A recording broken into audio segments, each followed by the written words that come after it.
dear. Yes, it's Wednesday. We're doing DCS. I have been doing some changes to the mission. Well, I say changes. Bug fixing. I did the changes already. Now we're fixing the fuck-ups. We're going to be joined by Bill. We're going to do a little bit of nighttime CSAR just to see how it looks, how it feels, and see how the flares and stuff look at nighttime, because we normally fire them during the day. And then potentially we'll do a restart, flick it over to daytime, and then we'll do what we do.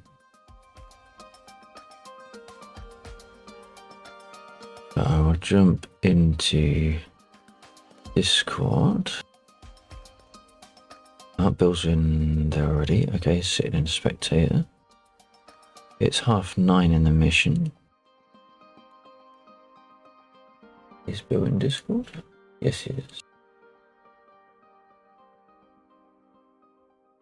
Oh, but I can find the voice channels. Where are they? There.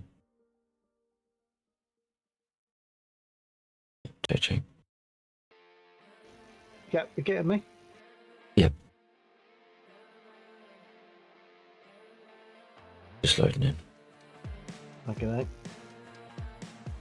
Yeah, so I thought I'd do one or two at least under nighttime condition, because most of my testing is, well, all my testing pretty much has been during daytime. So I know the smoke isn't going to be very effective, but the flares should be much more visible as a nighttime mission. Yeah, definitely. Yeah, that sounds good. I don't mind nighttime because you're a pilot. I'm only Yeah. two. I think on the ground crew menu you can opt to put on a head-mounted night vision scope as well, so you do get a little bit more visibility than you would do if you were just sitting there with naked eye. Right, you have to talk me through that, maybe. I'm just going to have a quick look on the map, make sure we've actually got someone to pick up, and well, that figures. There's no one there. Great. And there is no aeroplane. Right. No what, sorry? There's no, doesn't look like there's any airborne targets to generate them either. Yeah. So I might have to dive into an I-16 just to give us someone. Yeah. In fairness, isn't really very hard. Whatever's quickest to start up, take off and crash, really. Well, I have an air spawn I-16 for exactly that purpose. Yeah, that should be quick.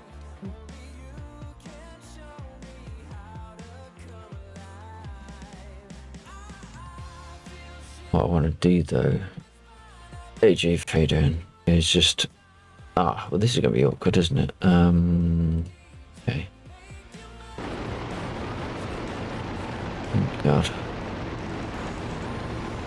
I'm just going to fly in this direction for a bit. Wow, the scope is... Oh, there it goes. That took a while to load in. How's my tracker not working? It's not on my head, that's why.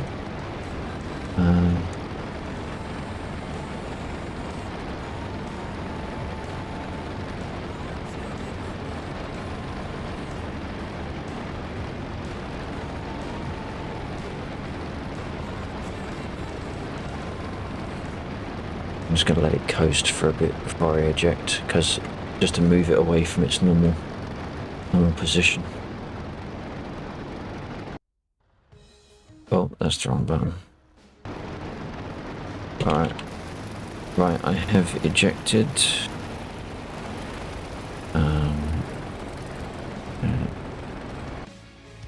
Yeah. Right, we're on the map. M4. Okay, so I'm not going to look at where it is. I'm going to go purely on what we got in front of us. Slow draw. I'm a little bit odd that there's no aircraft in the air.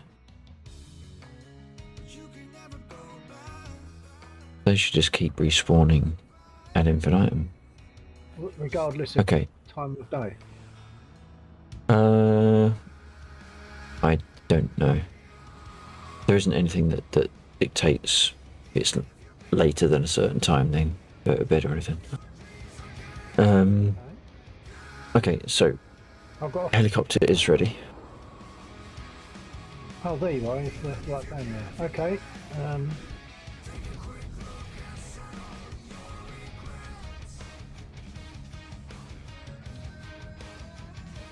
That one, it's that one. So when you load in, you should see a very dark helicopter. It's pretty dark, yeah. Dark as black is dark. It's dark. It's dark. That's that dark. Oops. There you go.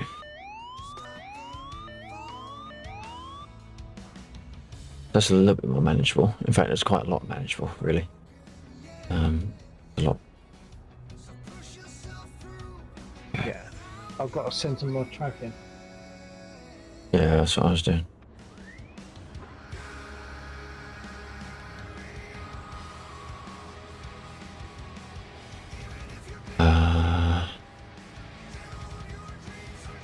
Right, I guess we can put some armament on since we need it nowadays.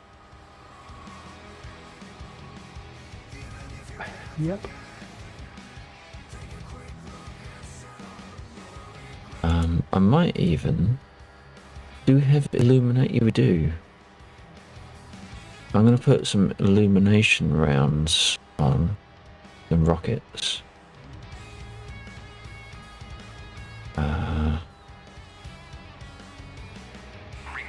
So we are fully loaded in that respect. Now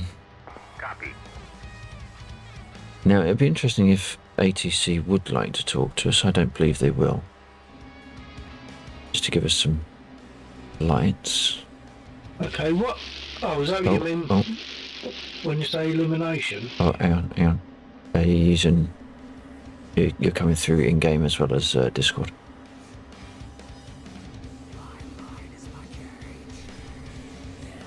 Oh, hold on, I don't know why.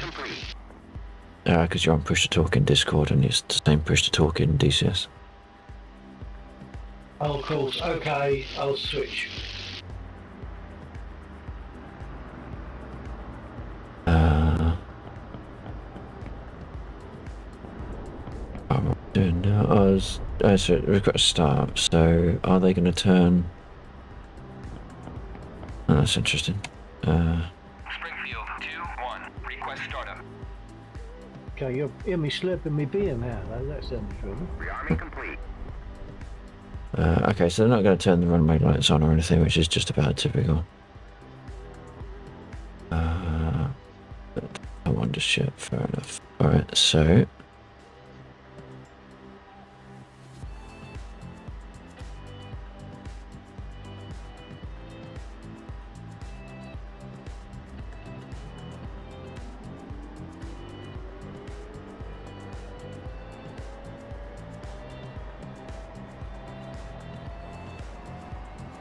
So yeah, if you want to go through the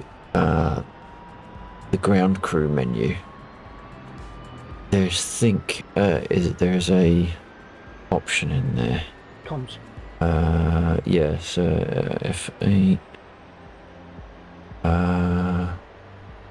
Perhaps rearm refuel. Where is it? I can't remember where it is. Rearm refuel is F1 at the top. No, it's not that one. It's not that one. Okay. What is it?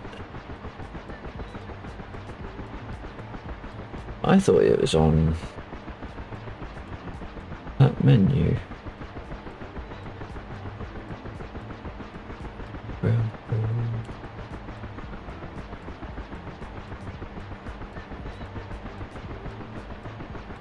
That's odd.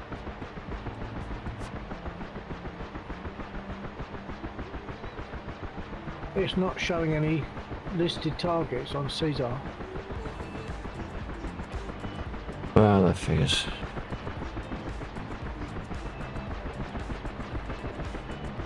Was that the first press or the second press? Yes, I forgot. You have to do it again, don't you? Oh, right. Okay. And you'll hear me calling commands because I'm using Yeah. I'm using voice attack as well, just for simplicity. To some degree. I've got my hand on my mouse as well, so let's just hold on. Okay, it's got you there. It's got you there. Okay. Oops. Send a message.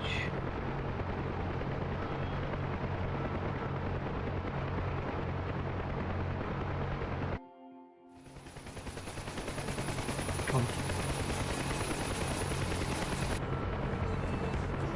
Comms. Go a little bit back to the red light, I think. I think I prefer that colour.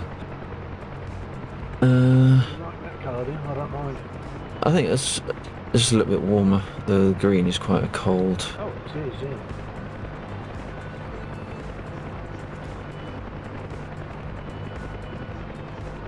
Okay, there we go. Internal light. The power, sorry. So that's all there. So did you get information from the system about where we're supposed to be going? I'm just There going. we go. Okay. We are talking about heading 010 for 3 nautical miles. That's about that. That's really quite bright now, so I can't remember where the instrument light's on. Was it? It's the floodlights. That was blowing it out. I just want to turn the brightness down of the instrumentation. That's yours. That's one. That's mine. That's a bit better.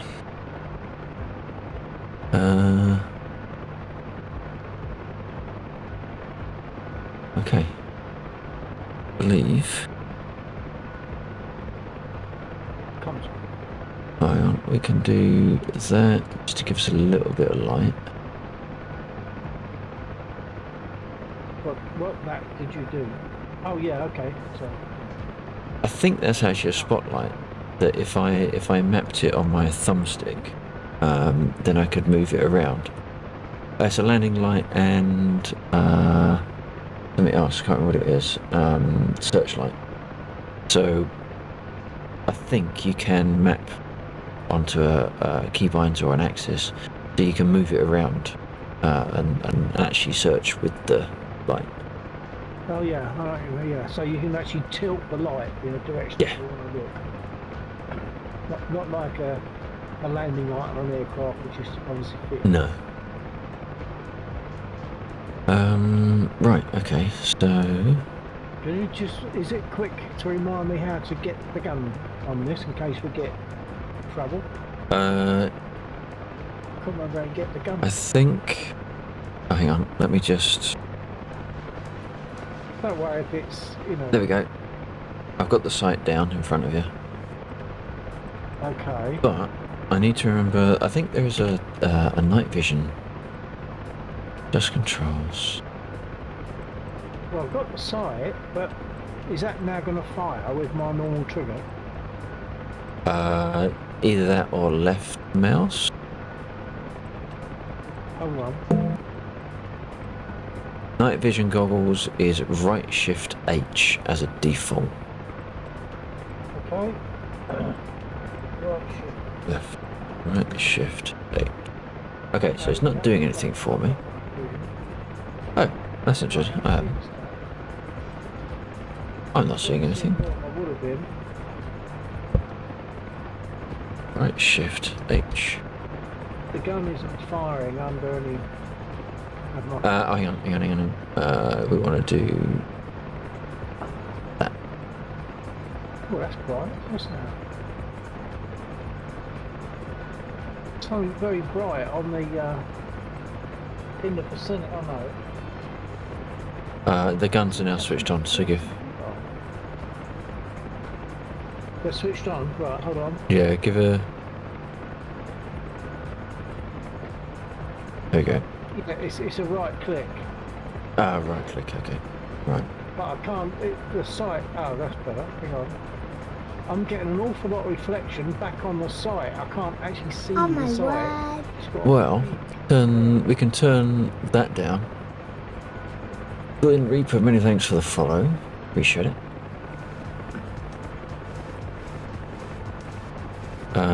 We can probably turn some of the other instrumentation lights down a little bit, which is probably giving you a little bit of... Not that I can remember what half these are. There we go. That one's that one. clear. I can't see. I've got the box of the site. Hang on. What about that? Nope. Oh, that might be the searchlight. Yeah. No, that's not that. No, because I just needed to turn the searchlight off, but I couldn't see the switches for it. Oh, I thought you. Sorry. Alright, how about that? Nope. Oh, that's interesting. I'll start streaming this actually. I'll get. Hang on. Let me just see if I can. If I turn off that, is that any different? Yes, definitely. That's interesting. That's the red light of the armament of the armed switch for the guns. So if I do it again, is it now back? Yeah, that's back. Oh, yeah. That's weird. Unusable.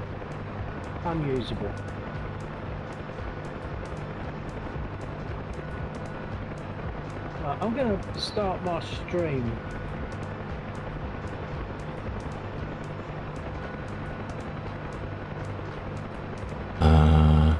Alright, well in that case I'm going to switch these lights back on.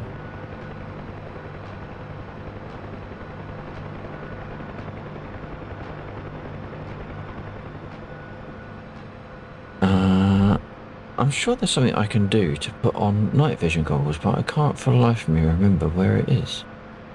Oh, hang on, I've got... Oh, unless... Oh, hang on. No, I might need to move on to the main airfield. Okay, but I've got that bright glare again. What happened? Yeah, you will have, because the guns are armed. Yeah, it's the red light next to the gun arm. So unless you don't... Well, I can't see the site is of zero use at the moment. I don't actually remember which way the airfield is. Because ATC doesn't work and they don't turn the lights on. Yeah.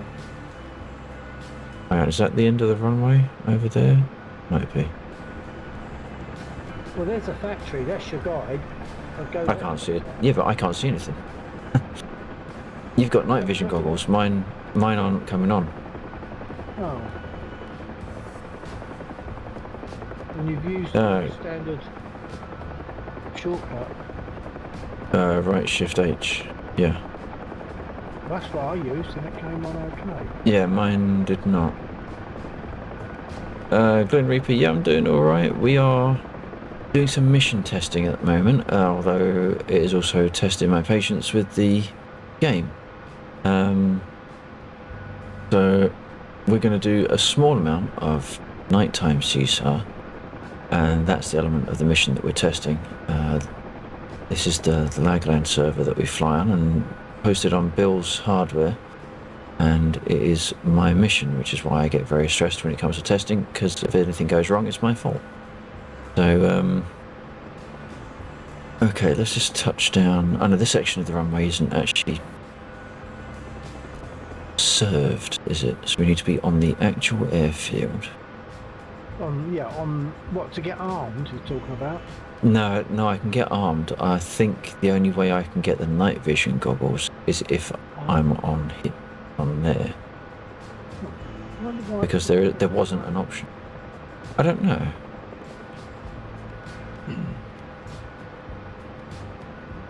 I also don't know where we are. Is this the taxiway? I guess they should have white paint on the floor if it is. Yeah, there's a small taxiway to your north now. I'm looking on the Oh, there you go. shooting. Yeah, I know. I was just wanting to make sure I was actually over the right part of the tarmac. Okay, let's touch this down. Right. Now if I go into ground crew.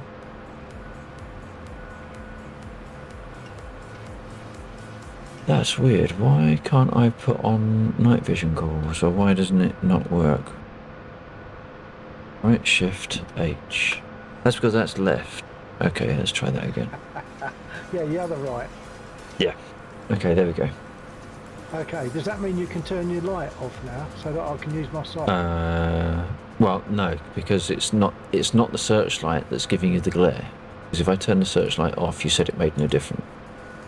Oh, okay. Yeah, So it makes no difference. So that's off. If I put the guns to safe so you can't use them, Yeah. has the glare now gone? Nope. Oh, well, that's changed again then. Because when I turned the guns off earlier on, you said the glare went. Ah, that's gone now. Right, okay, so that was... No, it's because it was from going from red armed to green safe to off. So it is now off. So if you want to fire the guns... Oh, it's back on again. No, yeah, if you want to fire the guns, the glare has to be there because the glare is the lamp of the gun safety. But there's no point in firing the guns because I can't see anything to fire at. Because I need to be able to see through that box sight, don't I? Yeah. So I have no idea where I'd be firing. Yeah. Hey guys. Hi, G. Hey, Chief, how you doing? Okay. Alright, well, let's move. I'll move off. We're just going to get at least one or two done because I want to see just how effective the flare does look at night time. I was thinking about putting in the option for an infrared marker, but that requires a source that is, unless you make the source itself, but then it might not shine anything. I exit that. Okay. Glen Reaper has just started DCS. Welcome in. I'm in the process of studying the F-18. Could you request a flare? Yeah, okay, stand by. Comms. Oh, now that's not working. Hold on. Oh, it's because I'm not on that screen. I'm on the other screen. Hold on. Comms. Okay, once I've got comms, I'll click around. Personal. Request flare. Too risky. Okay. So what I saw there wasn't what I thought it was. Could you do a heading check? Oh no, hang on. I'm going the wrong way. It was 100. It was 10 degrees, wasn't it? So I'm well off. There is somewhere. Comms.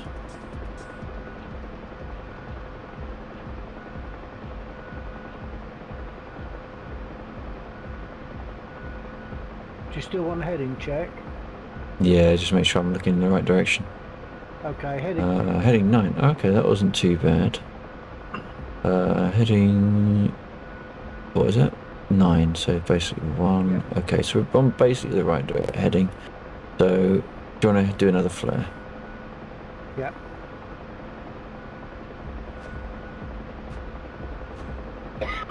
Hold on.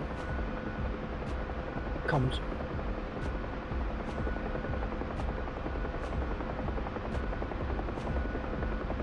Right, requesting flare now. Oh, gotcha. 12 o'clock low. That's it. Yeah. Okay, so it's a bit flashy, and it does hang there for a little bit, so it's a lot more visible than it would have been. Still not as visible as smoke, although with the night vision, perhaps smoke would be visible as well. Do you want me to try for smoke? Yeah, why not? Comms. Oh, I think I'm on the other screen again. This is a nuisance. Comms.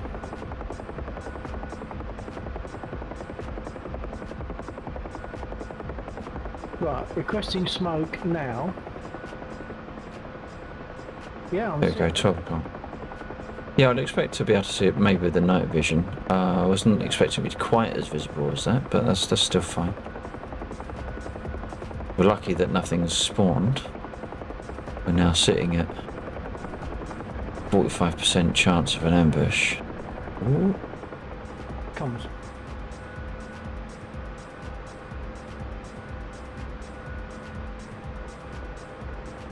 Let me know when you're ready for him to embark.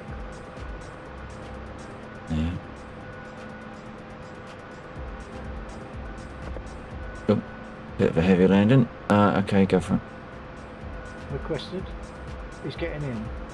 Well, he will be. I'll see. Yeah, he's just off our 1 o'clock. Yeah. Come on. Damn it.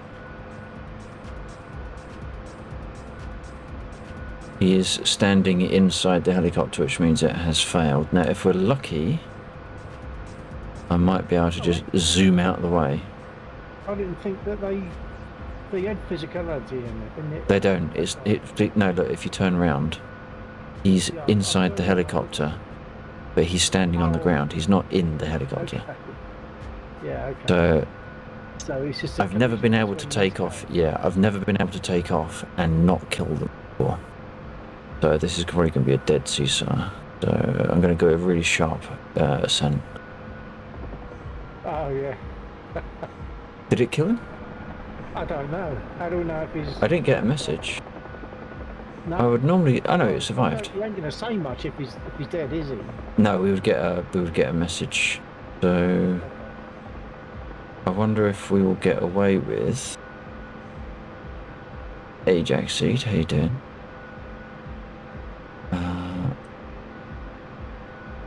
Yeah, he's standing there waiting again. Does that Yeah. mean we ask him to embark? You won't be able to, because at the moment the code is sitting there running, waiting for a circle round him. No, not a circle, for a distance near him to be inside of a certain range, but between him and us. Okay. But Just as a totally not. I need to have a look at the log. I did notice that on that star field we were seeing Pleiades earlier on. Alright. It's a real star field.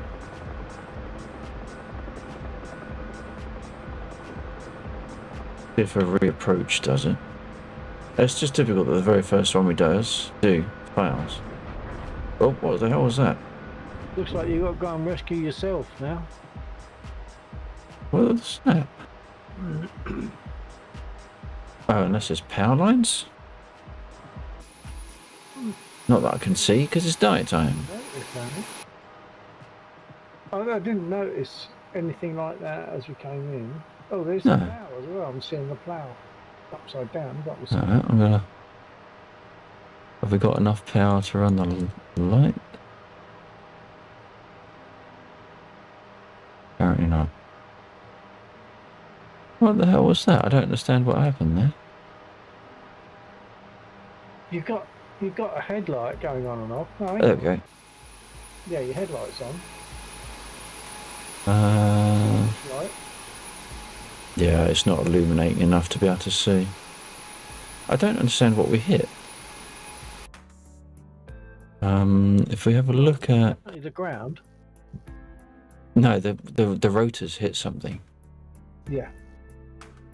But which then and tipped, the or soldier's the still skids got hit something, and that which then tipped us over. Yeah. But as far as I know, the ground was level and there wasn't anything around. I don't think No. there were any power lines or anything like that. I was half expected to see like a cargo container there, but there isn't. Yeah. Alright, so this is a mission, and this is a keyword testing. So things are going to go wrong. I'm going to take a little look away from the screen. If they don't go wrong, I'll you pull stand that less over chance here. of fully getting them right.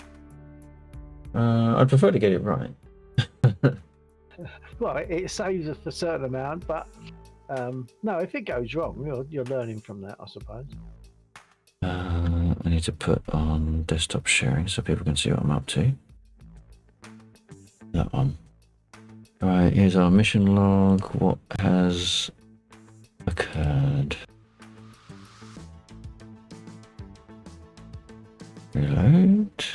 Well, that's interesting. It stopped What time is it? 23:37. Oh, there we are at the bottom. Okay. Those rotors can be taped back on according to Jack Seed. Okay. I'll take them on then. Yeah, that'll do. I'm kind of expecting to see an error here somewhere. About what time did it go wrong, do you think? How long have we been sat there? It's 38 now. Go wrong. 2 minutes? When he's materialised as part of the air helicopter. Yeah. So 23:38. I'm guessing. I wouldn't have thought it'd be 10 minutes, would it? Scripting EC lib. Here we go. 1164. Attempt to index a local unit name. 64. I get 4 minutes interesting. past midnight. And as a line number. Yeah. It's all right. That's a bit similar to not being one. 5'18", isn't it? 11. What is that? 1164. If unit name, find CSAR. What is that? That's a unit dead. No, so that wasn't even. No, that wasn't even him dying. I think that was. I think that was possibly someone getting shot down over Mozdok, and we can probably check that.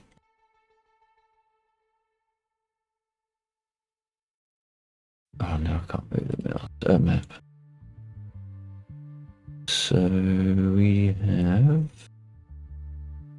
don't have anyone in the immediate vicinity. I did see an A-20 flying around though. I can't get to the map, but I suppose that's because we are, as an aircraft, dead. No, you should be able to get to the map still. No. You might have to map it. It might be a separate mapping. So I think Copilot has a separate control set, doesn't it? No. I was getting there before, and I've just jumped out of the aircraft. But let's try my other button. Hold on.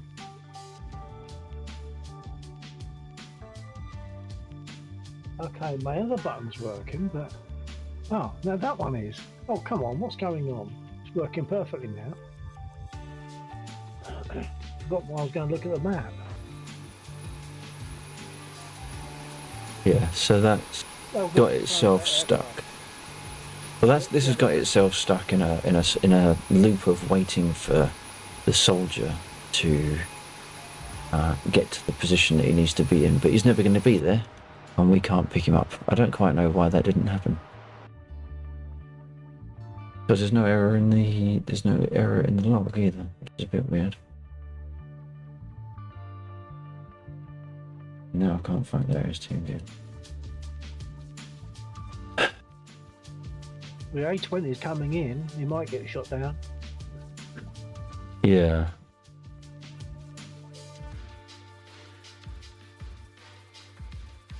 Actually, I just realised it's not showing you on the map, is it?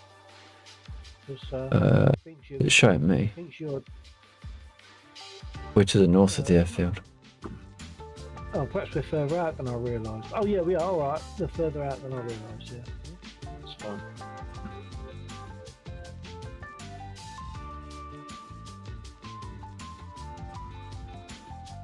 Engine shutdown. Initiate a pilot MA24. Okay, that's not us. So where is the crash event? And that would give us an indication as to where pilot name Laxor, takeoff at 23:29. Yeah. 23:29? Blimey. Seems a lot longer than that. Event type land 23:33, so we was in the air for just about 3 minutes. Initiate, that's that one. Well, a time dilation going on there for me. It feels like that was a lot longer. Severe precision loss. Half float has 10-bit mantis eye. If only I knew what that meant.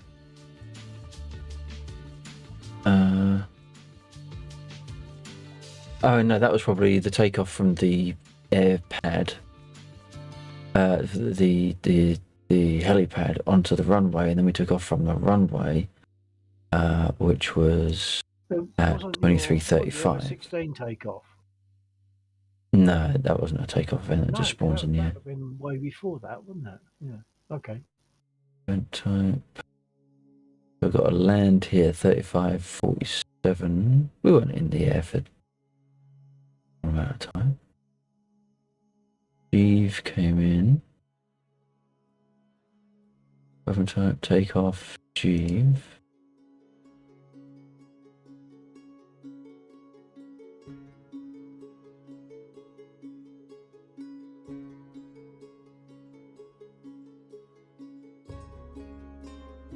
That's weird. We don't even have a crash event. Hey? So we didn't. Laxor has landed. Laxor was emergency landing or anything like that. It's just a simple fact that we were on the ground and nothing had landed at. There we go. So there was a landed event, 23:35. Yeah. And what is on our message history? Popping smoke, getting in, and then it just went all rubbishy.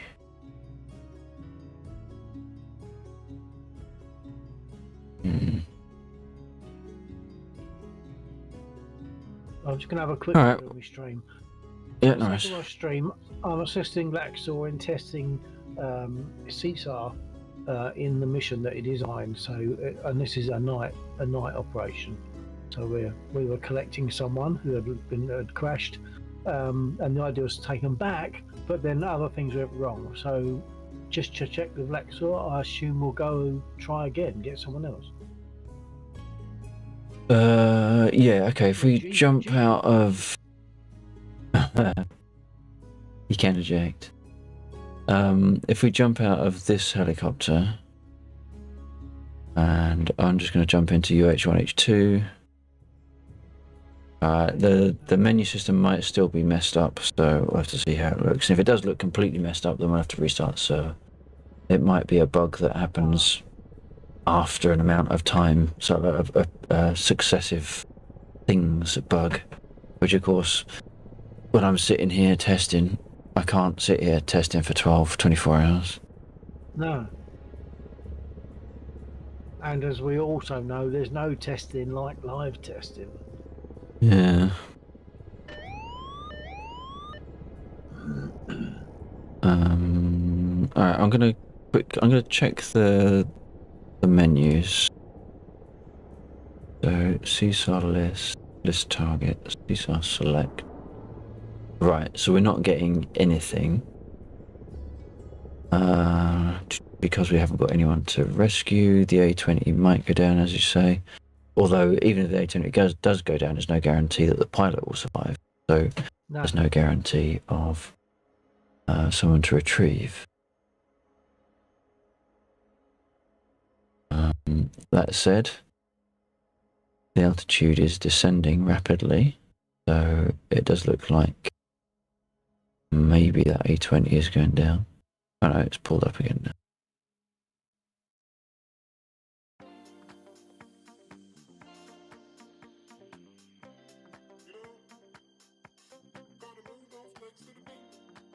It's a bit of a pain, that, because I can't even cancel it. Perhaps I'll add cancel option onto that section of the that step of the rescue. Yeah. I'll put that in there now. What we've got with sun embarking.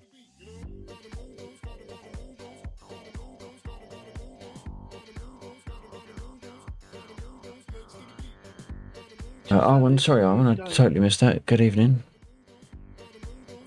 Just so you don't have to do everything for me, how do I get the gun in place? How do you get the gun?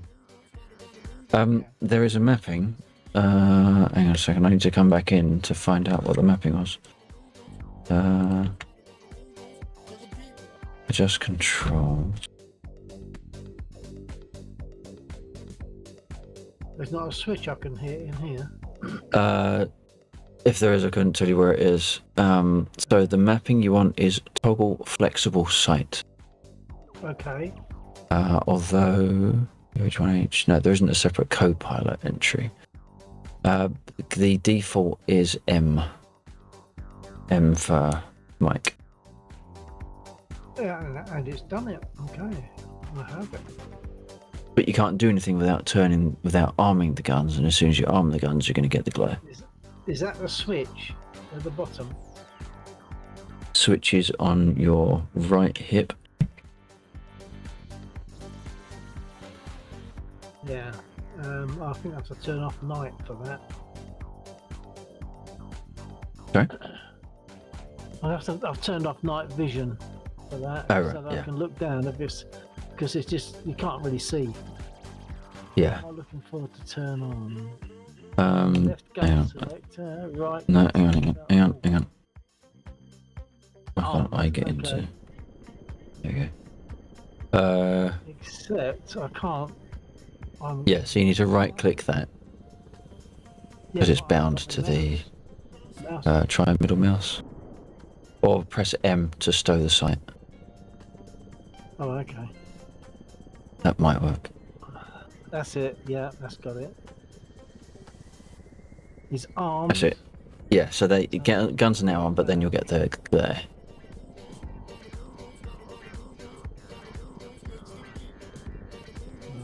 Hold on.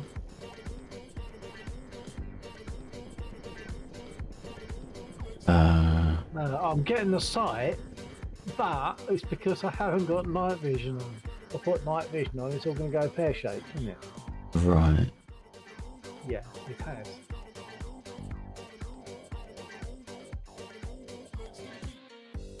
Okay, well, there's not much we can do without a... Oh, what was I doing? I've totally lost track of what I was doing. Oh, sorry. Putting a cancel. Yeah. Right, so we want to copy that, because that gives us our cancel button. And we need to put that into embark in. No, embark. Remove item for cancel. Well, it's not remove item for cancel. Right, remember where you are, right? So we don't, because I don't know as much as you know. Is there a way of turning down the sight brightness? So I think that's all it is. Pass. Vertical brightness. If you don't know, don't worry. Don't worry. Well, if there's gonna be one, what's the wrong button? Toggle flexible sight. Wait. I think There might be a twiddler on it. Hey, Anito, how you doing, man? there. Yeah, I think I know what it is. There's a knob just below bottom left of the sight. Right. It's turned fully up. Oh, Right. I've got to turn it down. So if I, but of course, whilst I've got the sight up, I've got to take the sight away. Take the gun away. Turn Here we go. down. Right Alt O. So we got flexible sight intensity decrease. Okay, well I think I might have got it. Let me just see if I've got it. Yep, I've got it. Okay. What Does it that was- make it usable then? Yeah, and I can turn it down more, but you can't Right. do it whilst you're using it. You have to Well, you save can. the sight. You can if you're going to use a Oh, keyboard combination. So right What, Alt, sorry. right Alt O. Yeah. Right, I haven't got a right alt. Oh, yes. Yeah. Right Alt, alt, GR. O. Yeah. That should do it. Okay, that's done it. Right. That's made it usable.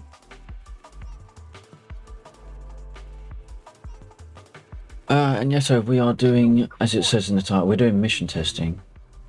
It's That's what it was. It was totally. it's a little bit painful. brightness. I wouldn't blame anyone for not watching tonight. I just thought I'd stream it because I haven't streamed in a couple of days.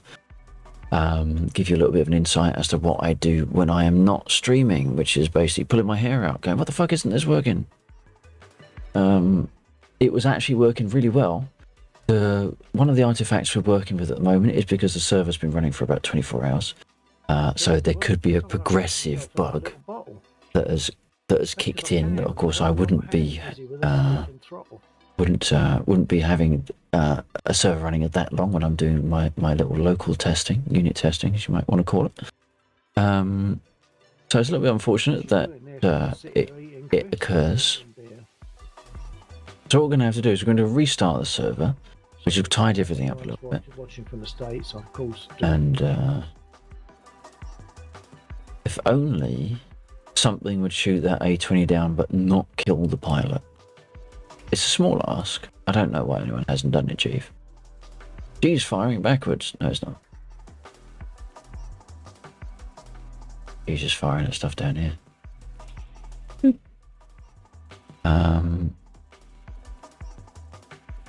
Why are these boys not firing anything? Are they even not active? Have they gone to bed?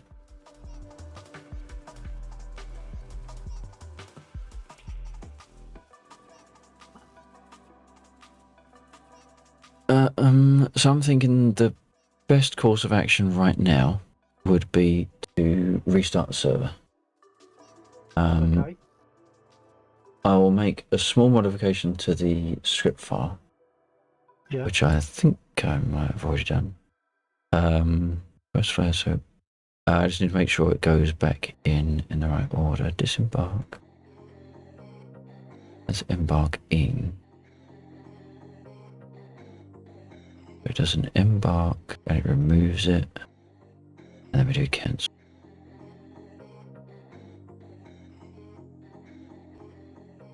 We cancel it when it's embarking.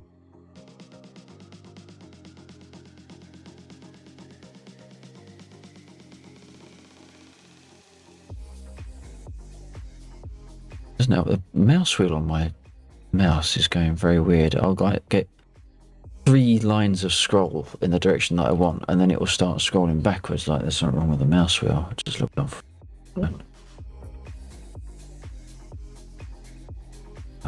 So recreate unit for pickup. You probably weren't able to listen, but I was just saying to anyone that might be hearing, the trouble with doing all this, me being P2, is I can sit here and drink beer and eat crisps. Because I'm not having to hold a stick and actually control the aircraft, so I won't call it exactly a trouble, but you know what I mean. It's a temptation. That's going to be embarking. That's pending. Right, so we need to process our embarking list and clear that down. Oh, heavy extra. I need to move my desk a little bit so I can type.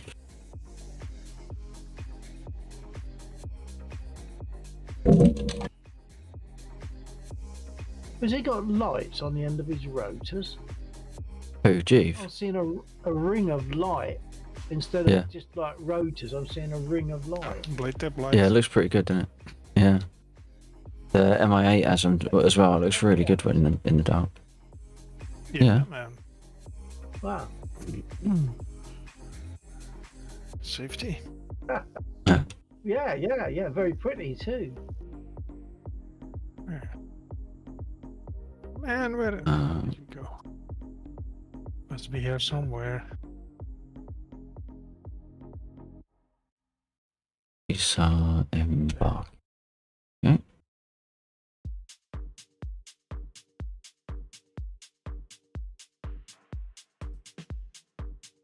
I need to expand that one. If anyone is a developer out there, ignore the dead code. It's all in development. Oh my word.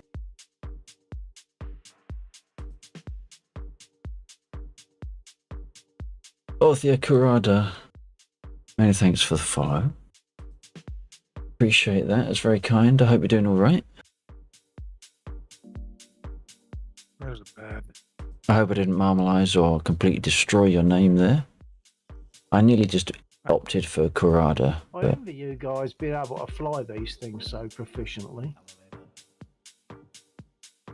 Oh, it did take me a while. Can't turn the lights off right now. Where is the pad? Am I? We're joined in voice by Bill and Oh, Jeeve. the one side. Bill's actually taken my P2 position in the current helicopter, but we need to restart the server. So we are going to... Forward. There you go. we need to... I need to make a small change to the script file, push that up to the server, then we can restart the mission. And then we can see how things pan out then. Hopefully not without even more bugs because of a hurried edit under pressure whilst you lot are watching me. So what we're doing at the moment, we are... So as we progress through a CSAR, it has various stages. It has one just sitting there doing nothing. We have one pending where the user has said, I'm going to pick you up. So it is now a pending state. Then we have when the user has landed near the unit and it's... it's a dot, not a comma. Then we have... we tell the unit that's on the ground to embark onto our helicopter, so it goes into the embarking state. And then when it actually gets into the helicopter, theoretically, because we don't actually have physicalization of people in a helicopter, it shifts from the embarking to an in-transit state. And then, of course, once we got to the other side, we tell them to disembark, but it doesn't actually disembark, it just disappears and everything gets cleared down. So it has to progress through the states of the CSAR process. What we're doing at the moment is catering for when things go wrong when the CSAR unit is in its embarking state. We want to be able to cancel it and clear down its entry. And if only I could remember what goes into... I think the embarking state is still a... Don't get me started on Overlord. It doesn't matter what I do. I think as soon as Overlord gets shot down or runs out of fuel or whatever it is that happens, doesn't matter how I set it in the mission editor, it defaults to 124. Now what I could do, I suppose... Do we need it? We never use it, right? There are a couple of people. No, there are a couple of people that use it. They're just not necessarily in too often. What I could do was set it to... if they're trying to make use of that feature of DCS, then yeah. Because a lot of other servers use Overlord quite heavily for all the target designation and that sort of stuff. So what I could do is set it to infinite fuel, which then at least would stop it from running out of fuel. And the only thing that would cause a problem is if it crashed through being shot down. Why do we not just use a different channel? Because we select by 124 kind of channel. Yeah, but I don't know. I don't know why it's choosing 124. No, why don't we? So there's nothing. 135. Yeah, but there's nothing that states it will always be 124. It could just default to the one that we're on, in which case we still have the same problem. Oh, okay. So because there's nothing that I am setting to say use that channel, there's no guarantee what channel it will use. If I set it to infinite fuel, at least it reduces the likelihood of the aircraft respawning. Yeah. And therefore creating the issue or triggering the issue. I'm just going to deafen very briefly. If you want to take down the server and restart it, that will get you back into a server and into something usable. What it won't give you is stability, because as soon as I finish my edit, we'll need to restart it again. So as long as you don't mind restarting the server a few times, that's right. then that's all good. Server, right? Yeah, I could do it. I've got TeamViewer connection open at the moment. I can restart it now. But what I'll do is I'll restart the server then, so that you guys have got something that's actually workable, and lets you do something, Bill, so you can fly around if that's what you want to do. And then I'll deafen myself. Oh, well, you might do if it's daytime, because that's what it will be when it restarts. Yeah, I could do. Yeah. No, that means setting up other things like dragging my stick across, because at the moment I've got a nice free space for my beer and crisps at the moment. Right. Okay. Okay. Well, I'll cycle the server then. Yep. I'll cycle the server. Then you can both do what you want to do. I'll deafen just for the interim, just so that I can get the edit done a little bit quicker without getting caught out on earwigging on conversation. Yeah. And I'll ping you again. I'll restart the server now. Yeah. Just meet us back here when you're ready. Yeah. I'll sort of deafen once it's restarting, and then you're not sitting there waiting what's going on. So I've hit stop, so you should get kicked out of the mission imminently. Waiting for the UI to update. For those of you on my stream, this is what we're looking at. We're just waiting for this to go into a stopped state. There we go. It's kicked me out. That's it, everyone's out now. And I can click run on the mission. And that should be loading up, and it should be running again in a moment. I can't even look. I haven't got the monitor on. Right. Well, it's loading the mission, so the mission normally loads in about 30 seconds or so. So. Yeah. And I'll deafen for the moment, and I'll catch you again in a moment. Yeah. A moment after that. Yep. Oh, actually, just as I was pressing deafen, the server says it's running, so you should be able to. Okay. I'll just refresh then.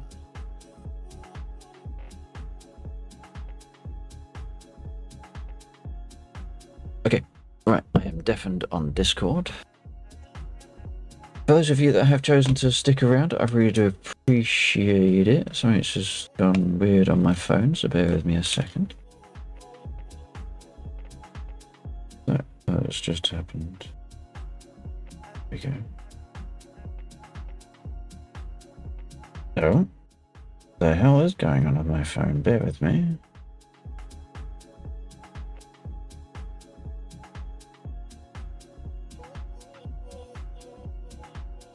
Okay, well, leave that there like that.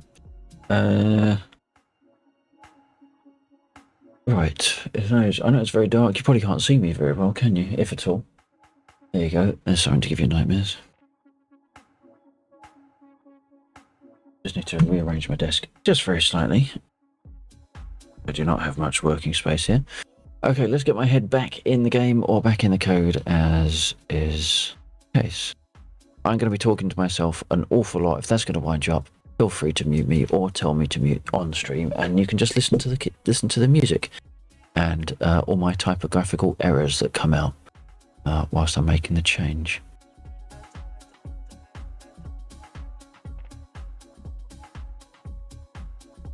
So it's dropping into silence. I actually find it really difficult to talk to myself. Okay, so when it's in transit, this is kind of a mishmash between old code and new code. I had it all going in as a value separated string of the bits of information I wanted, and I changed it so that I'm just recording the object that I built, my CSAR list object.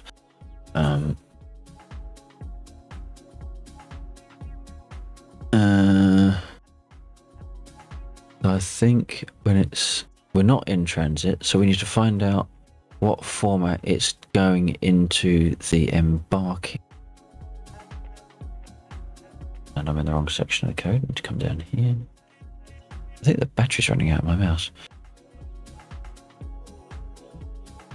Embarking. So we go to embark group and CSAR embark. That's the functions. That is our function.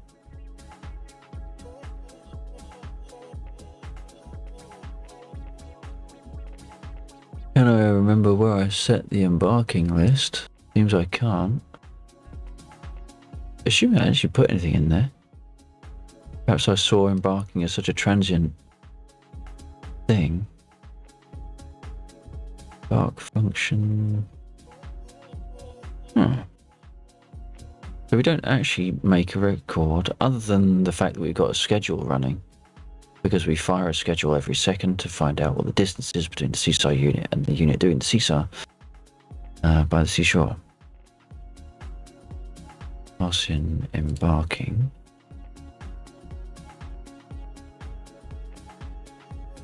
So move from pending. Oh, so it actually skips straight from pending to in transit, which does actually seem remarkably clumsy of me.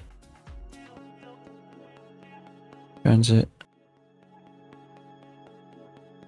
Which is why we haven't got any code that handles it, because it's basically an invisible state. I never expected there to be an issue. How stupid of me.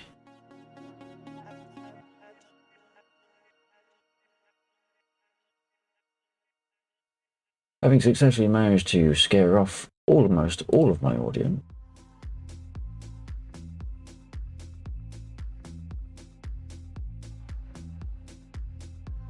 if any of you consider this too dry a stream and think it's actually not that worth me streaming coding, then please do say. I wouldn't take offense. I actually take that as incredibly constructive and helpful, because there's no point me streaming stuff if people aren't interested in it.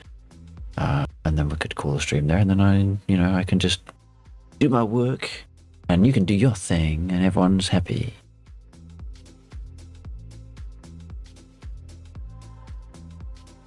We do need to clear down, so we did a disembark. It is clearing something from the embark list. Oh, it's in transit, that's right. Actually in the in transit data.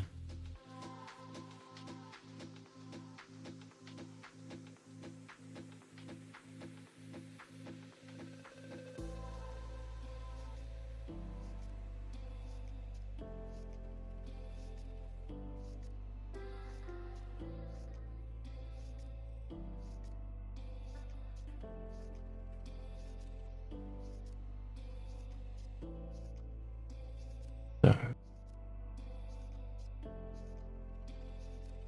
I think what we need to do then, I thought there was a list of embarking flags. It's just the function IDs that I record. We haven't actually got a list of all the units that are currently embarking. Okay. We only record the function IDs because we can't put the function ID on the object, because we only get the function ID after we've passed, after we've got the return of setting up the schedule, the schedule function, you see. We do CSAR embarking, we pass across the parameters of CSAR unit, but we only know the ID after it's come back. How could we get around that? Because we also have to bear in mind that there might be multiple people doing this at the same time. So, how do I handle the in transit? That's going to be giving me a ID, in transit ID, and a transit ID.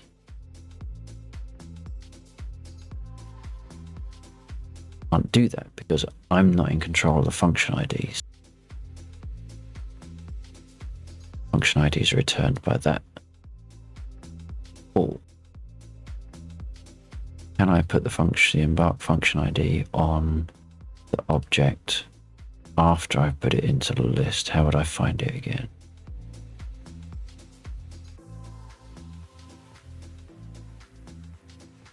Not knowing if it's always the last in the list.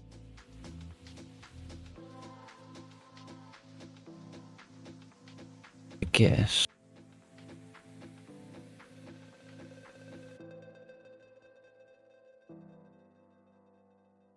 The embark ID is there. See, that is actually that's flawed, I think, because the embark ID I don't know. Because I don't know that value. Why would I make a record of that?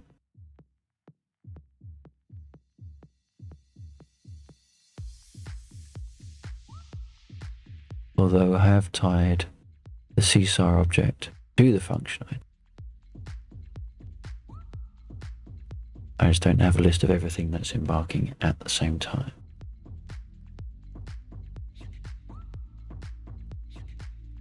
So perhaps what we need to do, this is all very thinking on my feet, and generally what that means is I'll make something more convoluted than it needs to be, and then about 3 days later I'll look at it and think, what the hell am I doing there?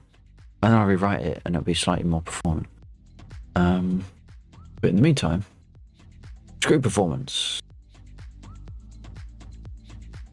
So CSAR in transit. So we have our pending IDs. So we've got CSAR targets. That's our list of ultimate targets. We have our embark function IDs. We have pending and in transit. So I'm going to keep it together. It's a little bit up and down, backwards and forwards.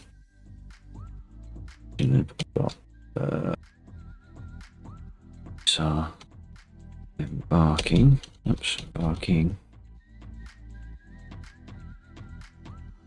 We want a table. Whoops. Oh my god. What the fuck am I typing? What the fuck am I typing? There we go. And I wanted a capital C. Right, CSAR embarking. We've now got a table of all the units which are currently embarking. Now, hopefully this should never really have very many in it, because those that are in it will disappear as soon as they've finished embarking. So, once again, this is a very transient table. Temporary table, you might want to call it.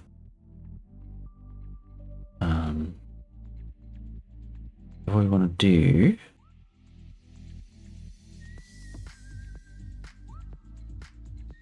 is remember what the hell I was doing down here. So we got an in-transit ID, and then we add, where do I add it? That's removing. Yeah, where do I add it? There we go. So we ignore the transit ID because this table is elastic, just as the other ones are. Pending, in transit, they're all elastic. It's just that the embarking one is going to be the shortest lived of the lot. So we actually just want to pass in that, albeit with some name adjustment.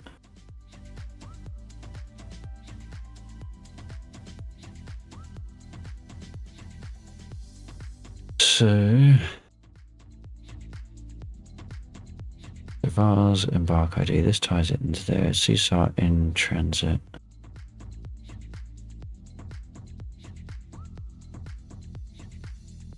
So we only care about the function ID when we want to stop the schedule. All the rest of the time we're only interested in the actual CSAR object. So it's CSAR embarking that we're working. Oops. CSAR embarking. So what we're doing here is we're saying the table that we want to work with, the number of elements in that table plus 1, so we're just going to be sticking it on the end, equals our CSAR object. We've now recorded that. Could I get that value back in? I probably could actually. Now that I'm actually recording it in a table, the function ID, what was our object? That's the embark ID that gives us our function ID. Can we record it?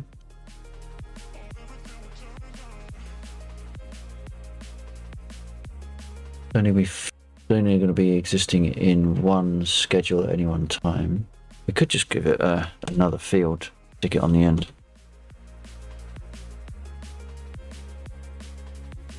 Good. SCH. That's going to be a number. What time is it? Shit, it's 20 past 12.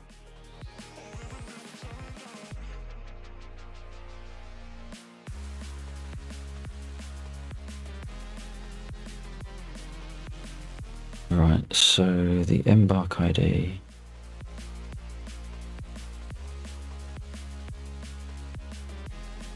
I think all this runs on a single thread, so there's no risk of someone else doing it at the same time and modifying the same table at the same time. Everything, all functions have to complete, and then another version of that function will run.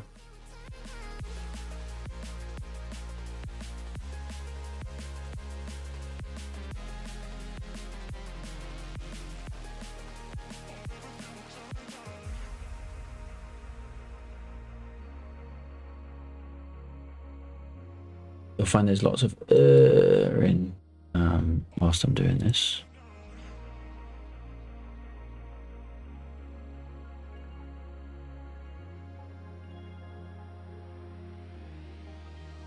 Adjust some volumes on a few windows. Oh, apparently I can't adjust again.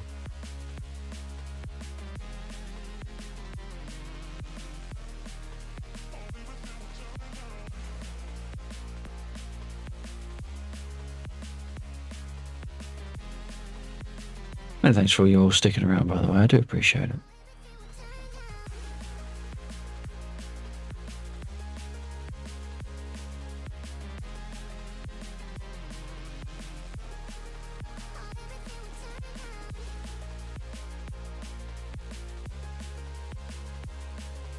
Another bit of a circular reference we're building here, but I don't mind that so much at the moment. Is how do we know the record in the table we're about to edit is the one that we actually want? We could assume that within the second, less than a second that this is going to be executing, simply using the last as opposed to the next would give us right object, right instance of the object. And then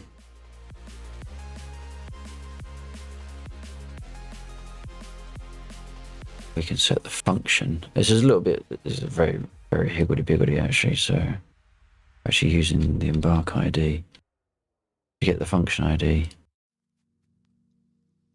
of ID. Is that, it's a little bit messy, but we probably don't need this table. Having put the embarking units into a table of their own, we probably don't need that. I'm going to leave it there for the time being just in case it fucks something up. And then all I have to do is just take that out. So we have tentatively assumed that nothing happens to adjust this table in the time it takes for these 3 lines to execute. Could be taking a bit of a chance.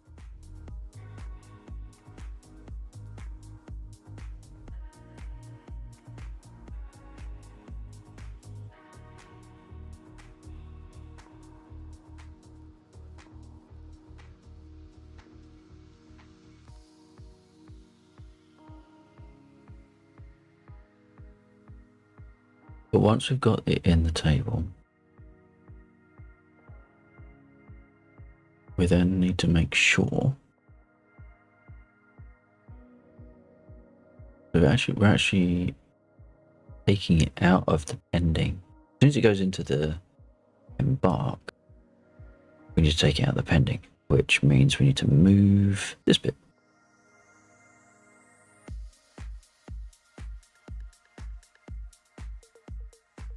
So we've put it into the embarking list. We now clear down pending list. We don't want that. We don't need it anymore. Do that up. And that's all old code, so I'm going to take that out as well. Okay. So we're going to skim through the pending list to find the unit that we're dealing with. We are going to find that the pending ID... Sorry, we're going to find that the pending ID of the unit we're dealing with is a unit in the table. We're then going to set the unit in the table to be 0. I guess the pending ID needs to be cleared down as well because it's no longer pending. There's something to think about. Easily pending. Pending ID. No, because if it goes, if I need to recreate this because it goes wrong as part of embarking, I still need the pending ID. So you know what? I'm going to leave that pending ID set to say that's what it was, just in case we need to reuse it, or basically reinsert it into the pending list, rather than having to generate a new pending ID. One less layer of complication. God knows it's complicated enough as it is. So we've taken it out of the pending list, we put it into the embarking list. Let's get rid of that bit. Comment, we don't need that anymore. And we're going to save it before Visual Studio Code fucks up on me. Right, so now we have said it is embarking. This is the bit that is scheduled. This is firing every second. Working out just how far away the player is from the CSAR unit. Are they close enough to basically say it was close enough to get in? We don't want it clipping into the helicopter like it did before. That's the whole point of this code, actually, is that it's not supposed to clip into the helicopter. Which kind of means it wasn't firing at all. It fired, it made the movement to move the troops to where I was landed. It removed all the menu items. What it didn't do was successfully schedule the function.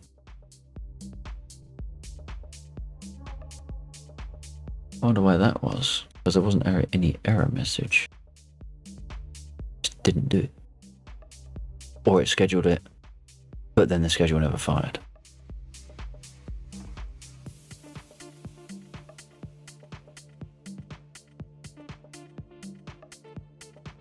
Something to think about. Remove from pending, right. So instead of removing from pending now, when we've decided that the unit is close enough to the helicopter, we need to move it from embarking. Did I call it embarking?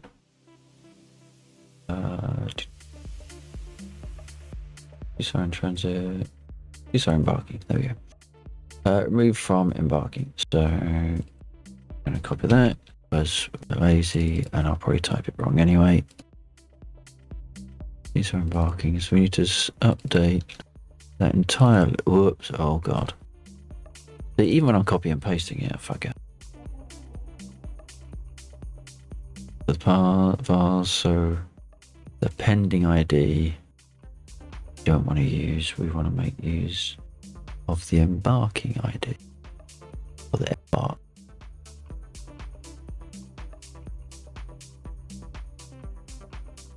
Embark IDs match. I mean, ultimately, if the pending ID matches, it would be good enough. But to not tempt fate, embark ID. But basically, it would keep us, give us a history, sorry, of all the IDs of the travel as it progresses through the CSAR process. I don't need that bit anymore.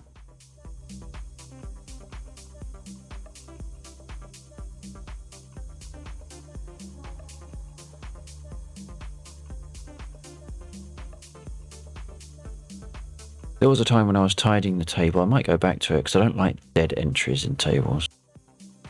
It served a purpose, but I don't like it. I think it was indexing. It fucked up indexing.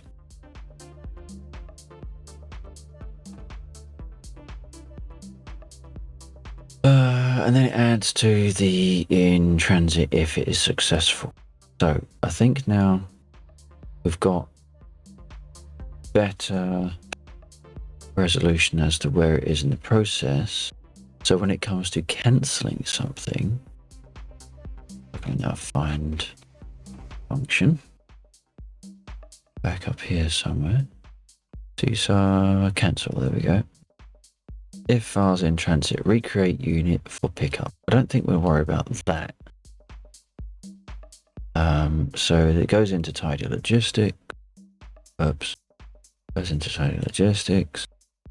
And it was making sure that if we are in transit, something goes wrong, then it clears down the in transit list.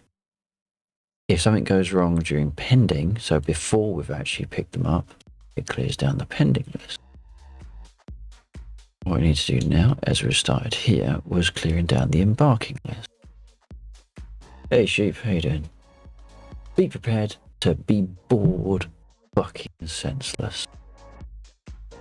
If you're struggling to sleep, this is the stream for you.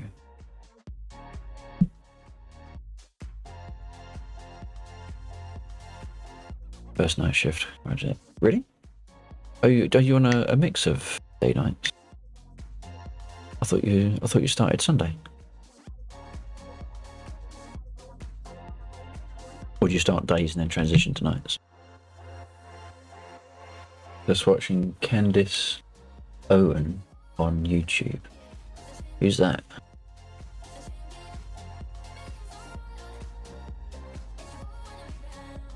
But no, I'm not going to say what I was going to say because that's very, very derogatory. But who's Candice Owen? Come on, enlighten us.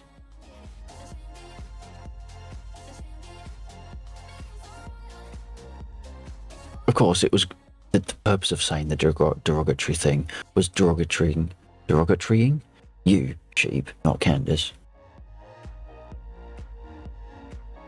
It's just that in derogatorizing you, it would have also derogatorized. That's a new word, by the way. Look it up. You won't find it, of course, because it's a new word. She is a conservative black woman who tells the absolute truth. I can't tell if you're being facetious.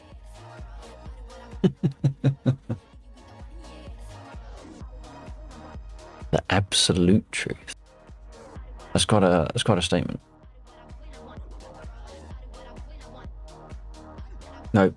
No facetiousness. Okay, correct.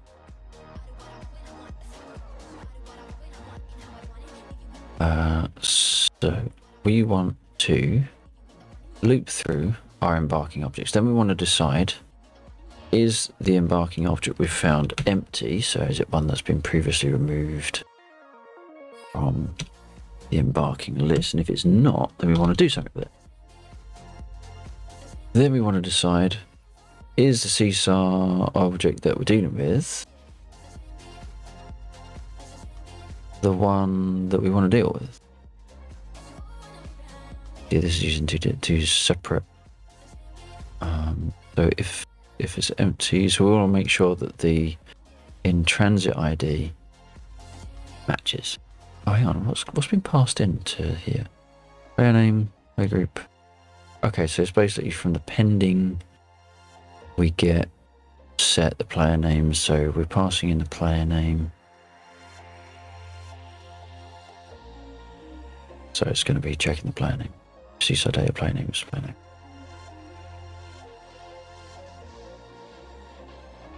Now we'll cheat, I use that.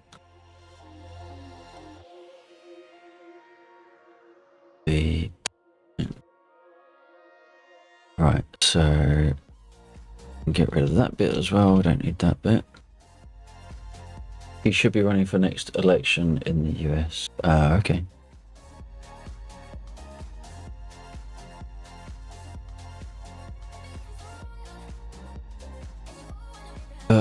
CSAR unit. I have. Oh, I've just typed it. C. Oh my god. C. Oh, there we go. Zero-sided in with luck. Thank you very much.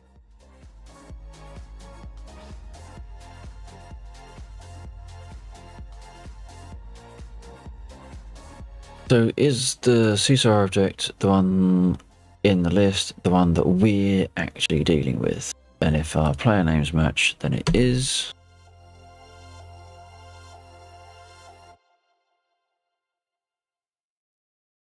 Right. Oh, and sorry I missed your messages earlier on in the stream. I was kind of dealing with lots of things going on inside my head, and also responding to Bill and trying to work out why the hell the mission was going wrong. So I apologize. I apologize. Many apologies for missing what you had said when you had said it. If you're not familiar with Almond Sharp, do go check her out. Awesome variety streamer, streaming pretty much every day of the year, doing many things. That's why she's a variety streamer. Back for Blood and Phasmophobia and Warframe. Not so much Warframe. I haven't done that for a little bit, unless I've been missing them, which is quite likely because I've been not very good at keeping up on people's streams just recently. Jack Seed was in earlier on, although you chatted him, so thank you for that.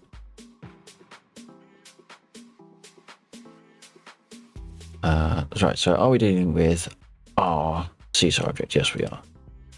We then need to return this object to the pending table. So that should be fairly straightforward because we've got a pending ID already.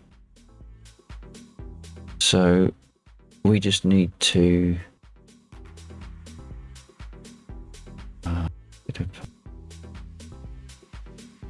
make sure we clear down. I'm just copying this because I'm being lazy. That's the last thing we do. I'm doing it out of order a little bit. That's how my brain works sometimes. These are embarking.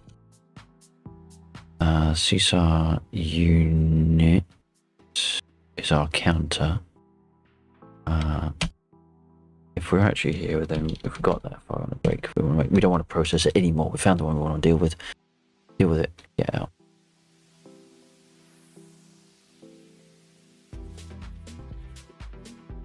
We clear that down. We need to reinsert into the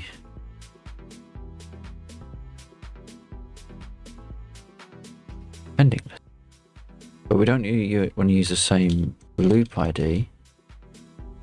We just want to put it back on the end. We don't care where it is in the table. We don't care what row it is, as long as the data that's in the row is accurate. So much like when we put it in the first place, we want to get the number of items in the CSAR pending table and then just add one to it. Put our item on the end.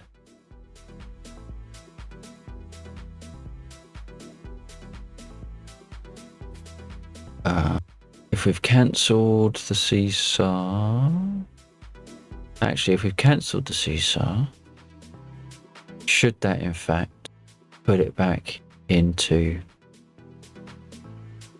here? I think it actually needs to go back into the CSAR targets. We've cancelled the pickup. We're not cancelling the load, but we could. It's not quite. Got a jet, have a good stream. I'll have an alright stream, but just all I can say is feel sorry for the poor bastards you're leaving behind that are actually watching the stream and being bored into a stupor. I mean, you got it easy. You're going to work. Everyone else, they've got to put up with this for an hour. You're living your best life right now, sheep. Best life.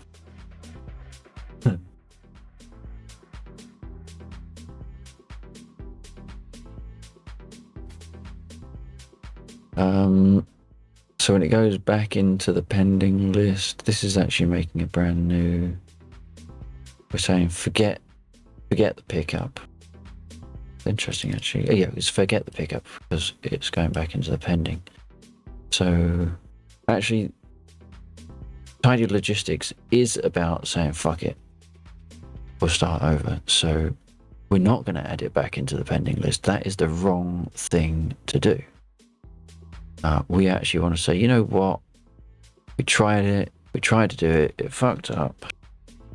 So let's just reset the whole thing, reinsert him back into the table, start again.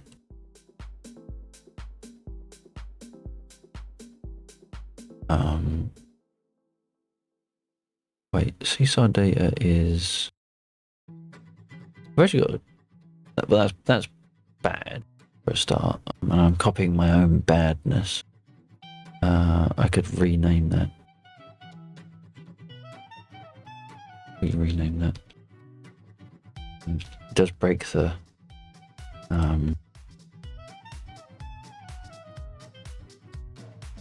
break the naming convention to a certain degree, but it does make it more sensible.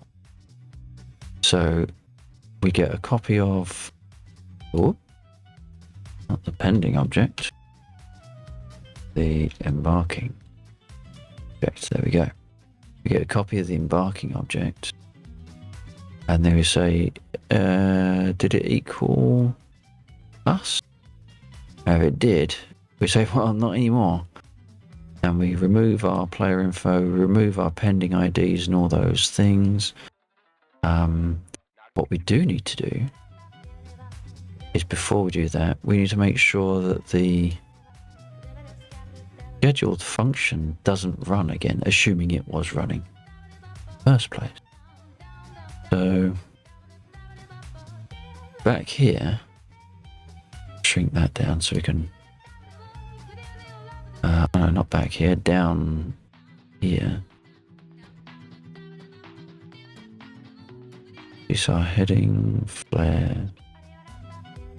Where was it? We made a note of our function ID by using the embark ID, which is it's a fucked up state. Don't get me wrong, but it should work. I might completely change my mind tomorrow, but right now it should work. Where's my goddamn code? I keep losing myself. Site logistics, here we go.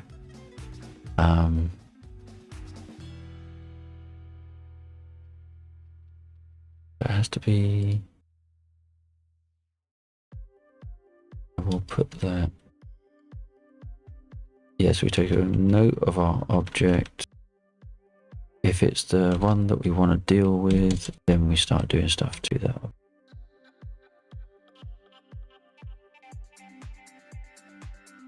What are we going to do to the object? We need to interrogate the embark ID. We know it's embarking. We shouldn't need to interrogate whether or not it has embarking ID, but we do want to interrogate whether or not it has a scheduled function ID. So if we have a scheduled function ID, use target object dot scheduled function ID.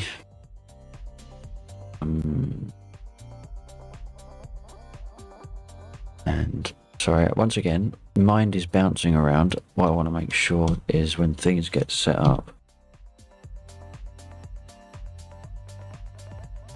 that they are initialized to 0. Otherwise we have problems. And we also need to do that back down here. CSAR, generate CSAR target. Here we got some initializations. Here we go. Arc ID and CSAR schedule function ID 0. Okay, so that's all safely initialized to 0s, so it doesn't fuck up when I try and do a numerical operation on a nil string. Here we are back here. So if our schedule function ID is greater than 0, then we want to stop that schedule from firing. For this, I am forced to return to the missed documentation because I can't remember how to do it. Although it should be in the embarking, shouldn't it? Because whilst it's embarking, the schedule is doing it. Can I find embarking? ID, generate, then page, CSAR target, accept. I need to shrink down some of these functions. Embarking, there we go. One for group. Now, wouldn't it be funny if I never actually stopped the damn function from firing? That would be monumentally stupid. Therefore, highly likely. Missed remove function, there it is.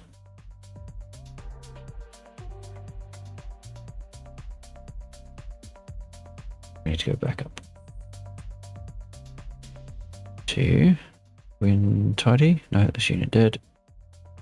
Is tidy. Okay, so that's when then. We want to remove the function for target object. See, it all ties up, I think. It ties up now. Whether it ties up at runtime, different matter. Totally different matter. All bets are off. Run for cover.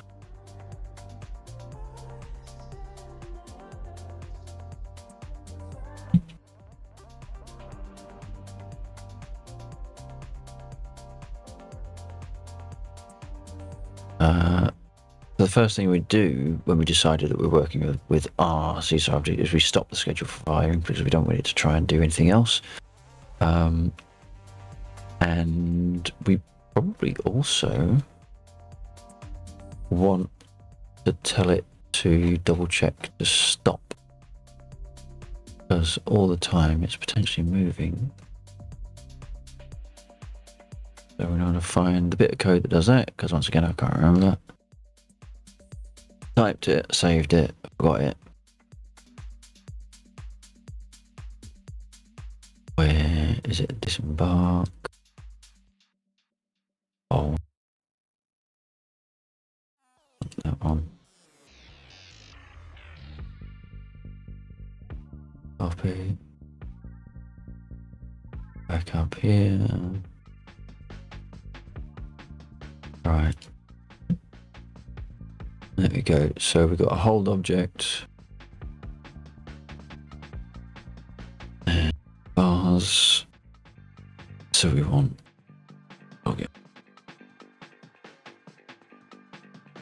target object, DCR data, get the name of the group, get the group by name, get the controller for the group, push the task of hold to the group, which is stand fuck still. Stop him from moving.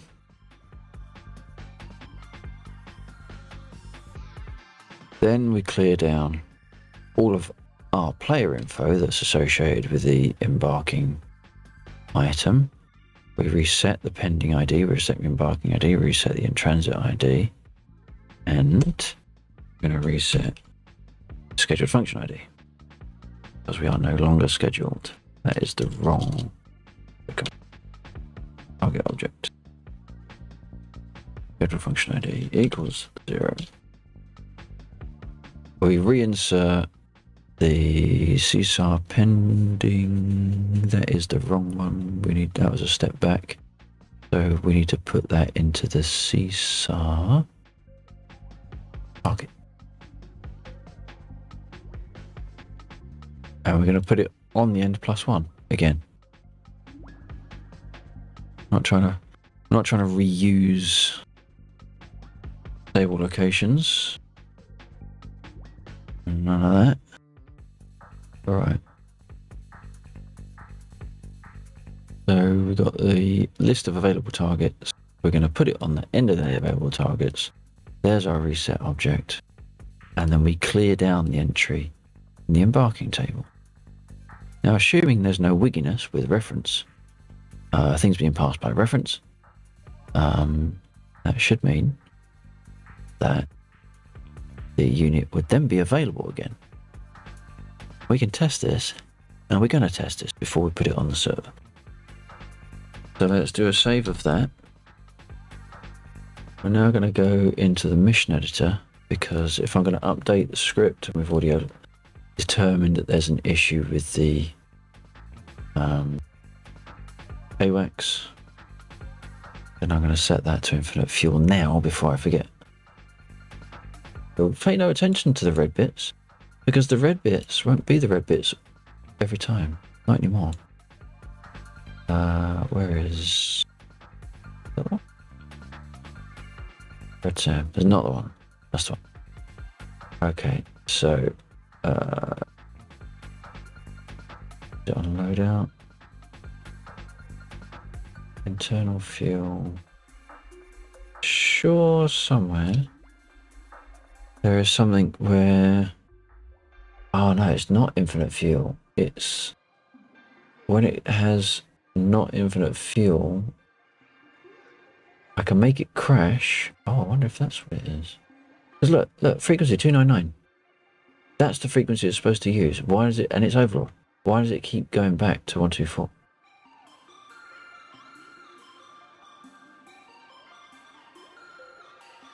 What other options are there?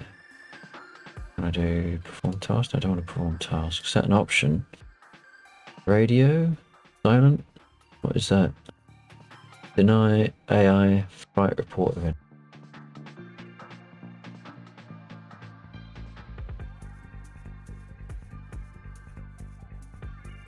That's where it'd be R2B on bingo. That's what I've used to keep others in the air until they crash. And then they just respawn. But I get the impression that respawning here is what's causing us a problem. What is that? That's just that. And see, there is nothing. There is nothing I can influence that stops it from transmitting on 124. Other than that.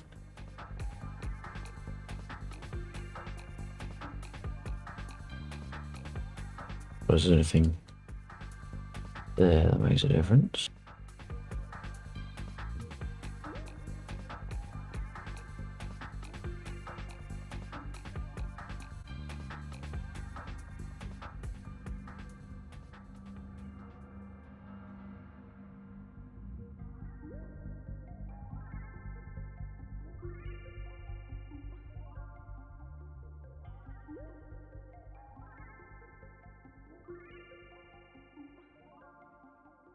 Can we keep it in the air for longer? Apparently. No, you can't. You can't put extra tanks, extra fuel tanks on AWACS. Interesting. Alright, so there's not much we can do, ultimately, to that. In fact, there's bugger all we can do. I can see, anyway. 10 to 1 in the morning. Shit. Alright, so we're not going to save changes. No. Press no to quit without saving. Right, so we're going to load up locally. Create a new server. Start. Probably should have put a breakpoint on code, but now I've lost the window and I can't get there quick enough. We can break. We can do real-time debugging, courtesy of a post from one of the DCS Discord fellow users. Right, so we are going to do very quickly, going to jump in. We're going to generate a target.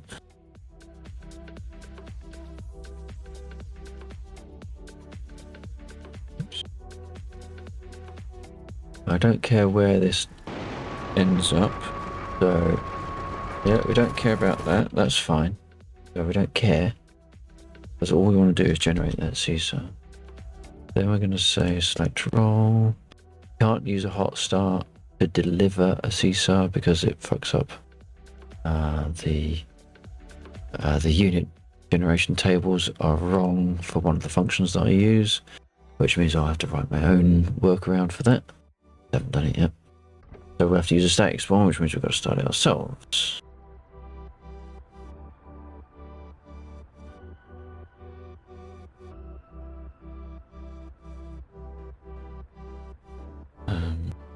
Right, that's that one. And did I need to do all that? Because I just want to... No, I do actually need to go out there. So we need to pick them up at the very least. This targets, select. So we go for Laxor. Black Source says thanks. Good. I will put armament on just in case, because we never know what will happen now. Request refueling. Request rearming. Okay, that's really Copy. it's doing its thing. Right, it's radio over channel 3. Bring that down. Right, that's that synchronized. That's that synchronized. Let's start. Oh, where's the mouse? 1, 1, 2.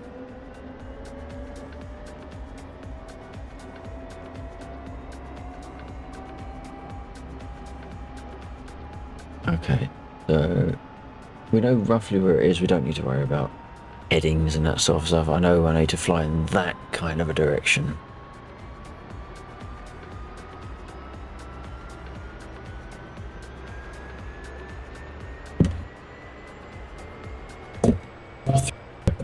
Desk.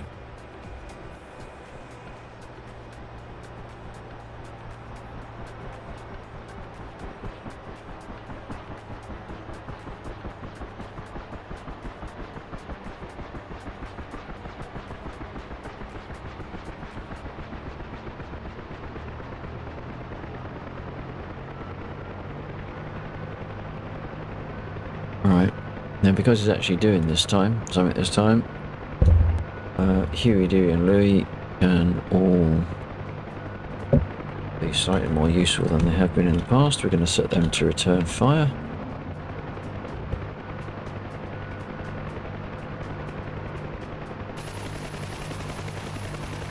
Okay. And we're up tops, full throttle. That's equalised. So we turn on the generator. That seems like a good idea. Okay. Guns are armed. Right.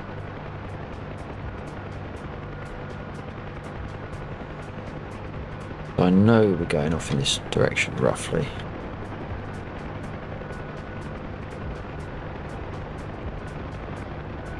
I also know that it was pretty close. 1.2.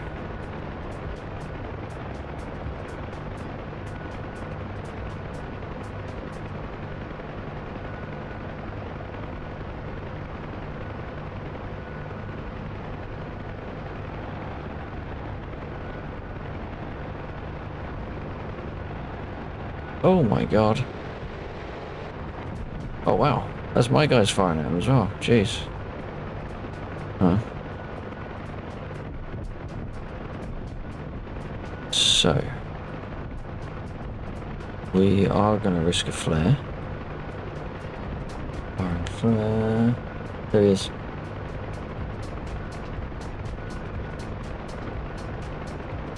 I think that's him. Try it again. There he is. Right. It did not draw attention. We got away with it. So, I want to land near him, but I need to land far enough away that I can try and action the abort. See what the effect is. So, stop looking at me. I'm busy.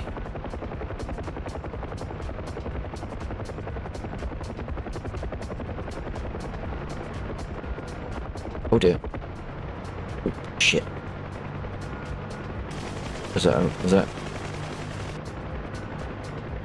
Alright, it's fine, we can land. We can land with one skid, it's fine.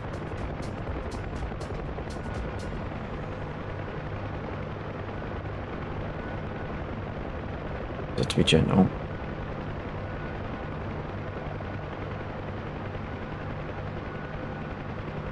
In fact, we can get into the radio system now, it's just I don't want to do it whilst I'm also trying to cancel shit.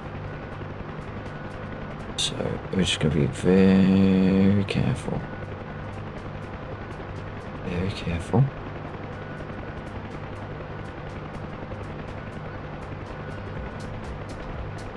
Okay, we're on the ground. Gentle, gentle, gentle, gentle.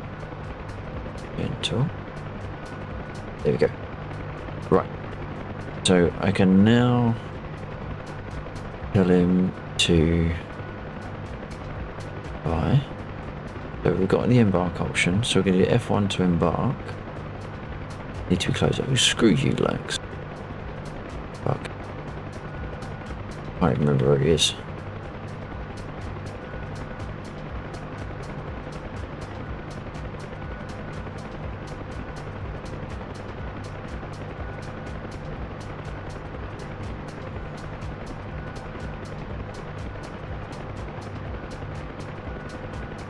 Feeling might still be too far away. Need to be closer.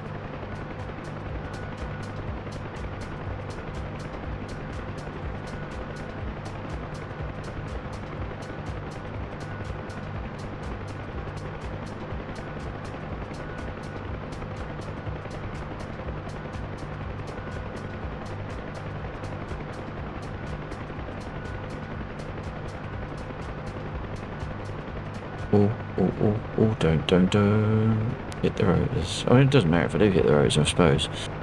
Need to be closer, for crying out loud. Where are you? Did not see the flare. Where is he? Over that way.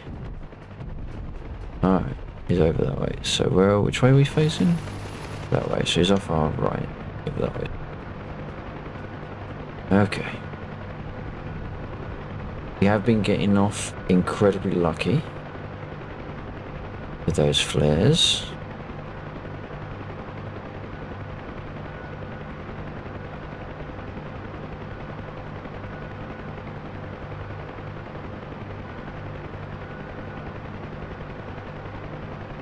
Are we close enough now? Probably not.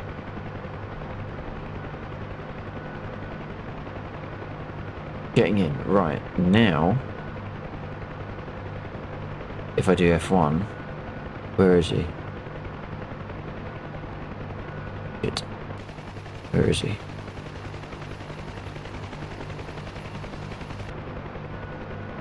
Right, I'm just going to do cancel F1.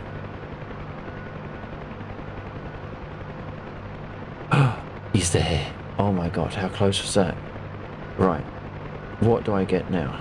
If I go into CSAR list, so I see Lexor. List targets, that's fine. Select. He's there. And we choose F1. Thanks. Is he gonna get in? Getting in? I mean, let's go for fuck yeah. This is the kind of shit we want. This is the kind of, see, all that pain and aggro of watching me bumble around my own code pays off eventually. You had to suffer for it, but this is your reward.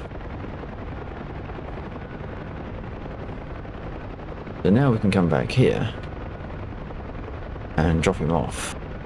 And then we've got about 30 minutes. So we could get onto the server.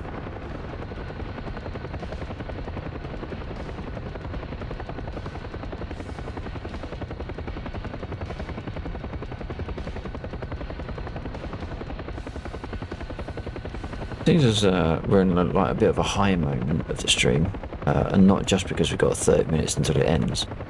I think I'll share a little bit of information. I contacted another band the other day off of Bandcamp. Band by the name of Zoop. I said, oi. Well, I didn't say oi. I said, hi, I really like your music. I think it's fantastic. Can I use it on my stream? And they replied and said, yeah. As long as I credit you. As long as I credit them. It's like, yeah, mate, of course. Wouldn't have it any other way. So we'll be getting some fresh tunes on the next proper stream, which is probably Friday.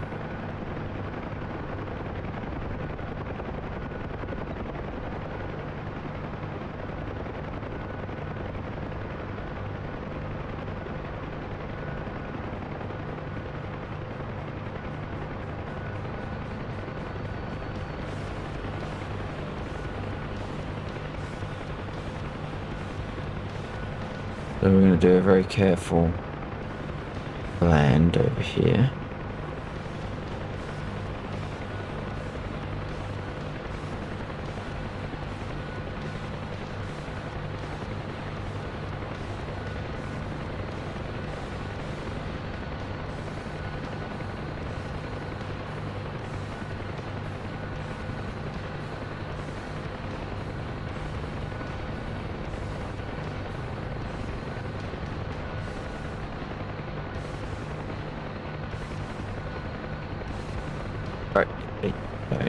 Right.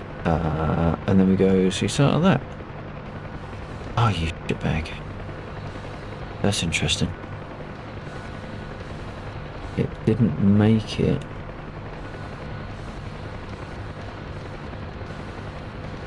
Didn't make it into the in-transit list. F10. Missed targets. It didn't make it into the. I mean, we kind of got it because it didn't.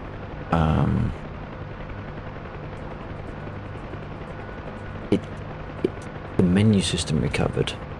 We didn't necessarily successfully deliver Laxor. He sort of disappeared into the ether, never to be seen again. But the menu system recovered to the point where we were able to stop what we were doing, kind of restart it, but then pick up. No, actually, no, hang on. Did it? Message history. Did I get? I'm getting in. Yeah, okay. So it didn't. He didn't technically get out. How could we? I'm going to kill the engine just for a moment.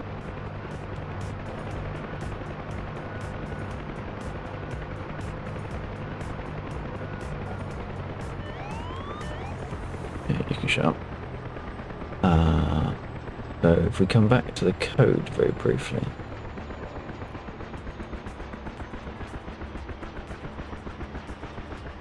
That's interesting. Why is it's a start menu? Okay.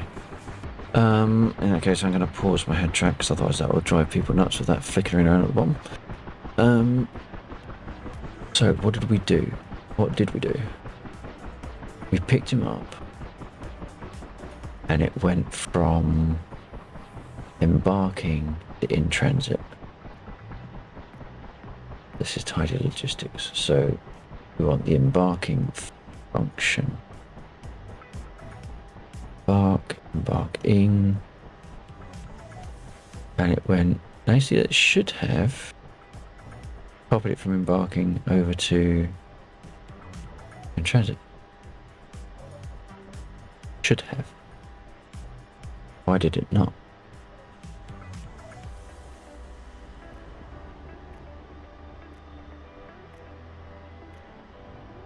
Sorry.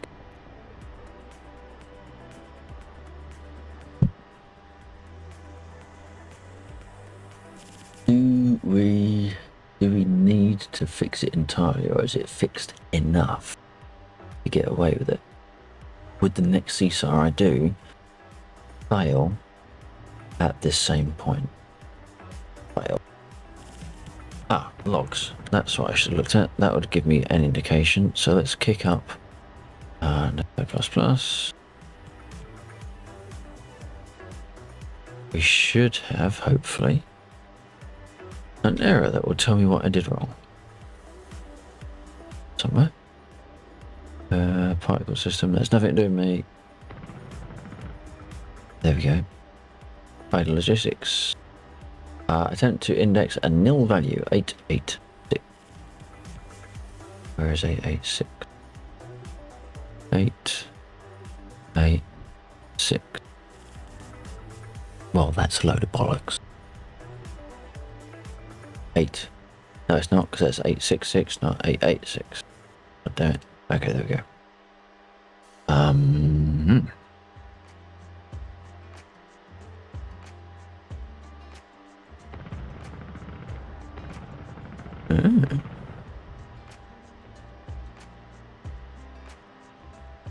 Well, that's interesting. So what was the message? Attempt to index a nil value, which means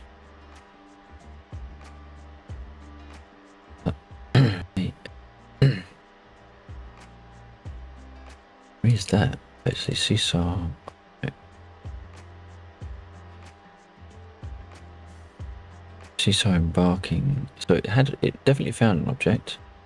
And it definitely got, alright, well, yeah, we definitely know it. We definitely know it matched the player name.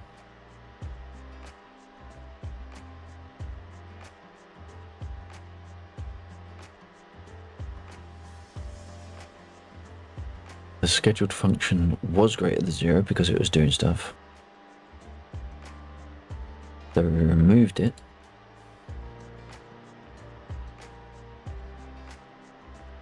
So we know that the referencing of that was fine. Seesaw target would give us a group name because that is a group.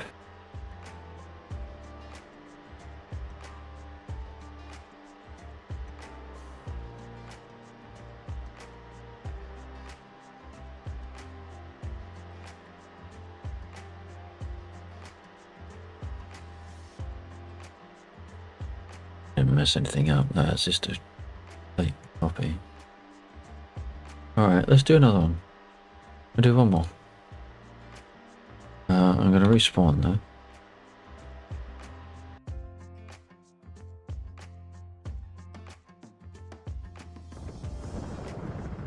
Right.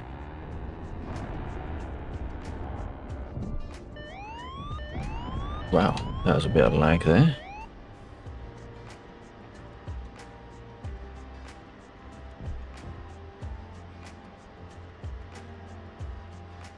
Request refueling. Got it doing that. Request rearming. Oh, well, I selected last time. We're gonna arm him. That's interesting. I didn't even put it into intercom. I thought I had to put it on intercom to do that.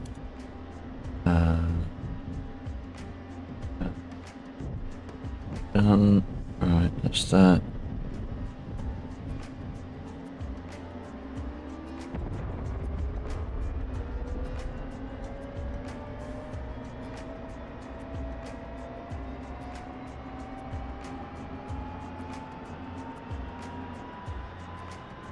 Let's head starting up. Let's request our DSAR list options. Select. List targets. Oh, is it? Oh man, has it gone wrong?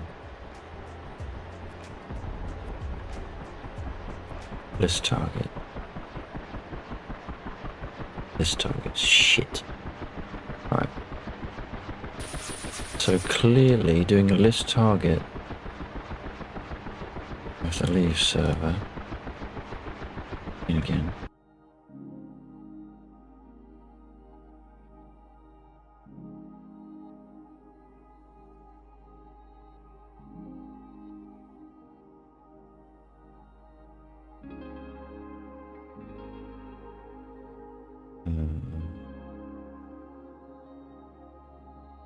I think what I will do, put a breakpoint on this time.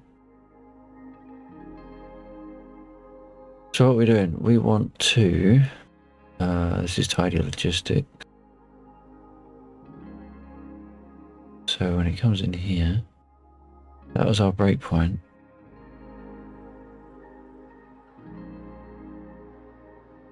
I can't actually understand why that failed, because everything else, nothing changes in that object.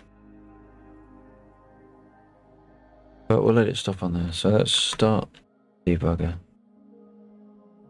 And start the mission. And then the debugger will be connected. There we go. Connected. So DC is now connected to D. Lure executing inside the mission.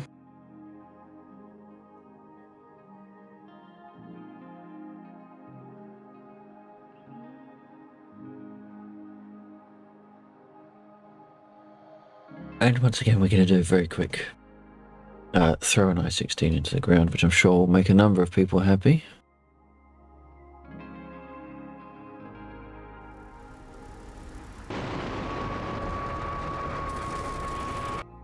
There we go, we don't need to worry about the rest of it. Electrol.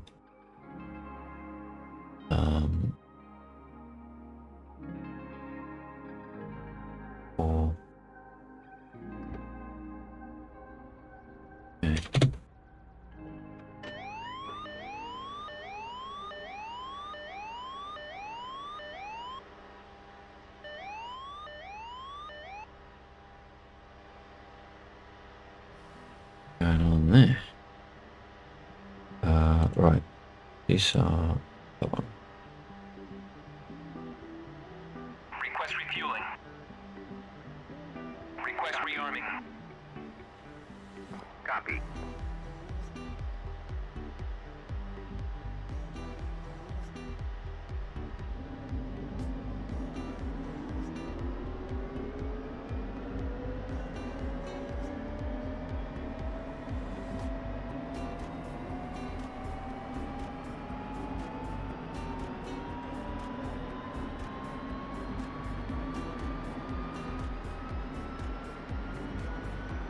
And we know basically where we're going. We're not going to worry about headings and all that malarkey.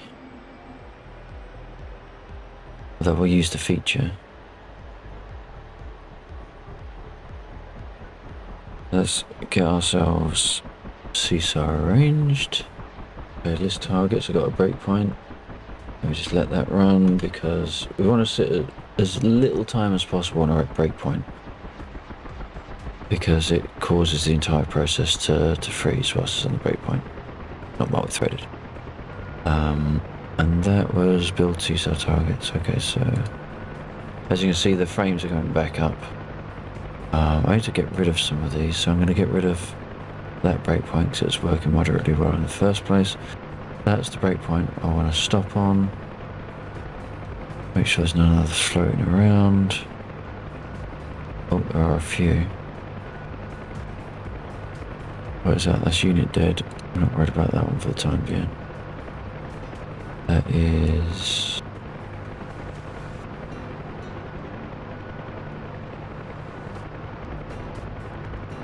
What is this? That's unit... that's... yes, unit dead. Okay, yeah. So we can take that one out, because I think that was working okay.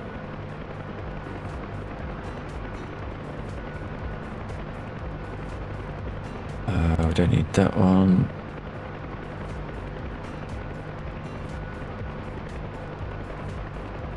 We don't... Oops, don't need that one. My mouse is fucked. Which is a bit of a bugger, because the trackball is about 50 bloody quid. Okay, we can now... Yep.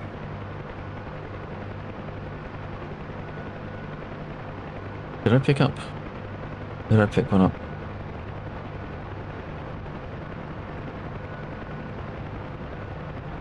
I'm pretty sure I just clicked messages for briefing.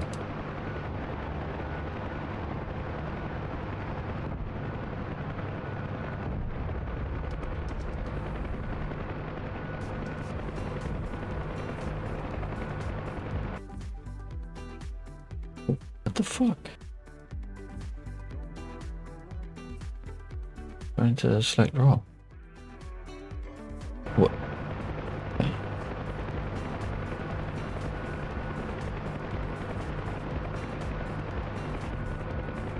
I get in.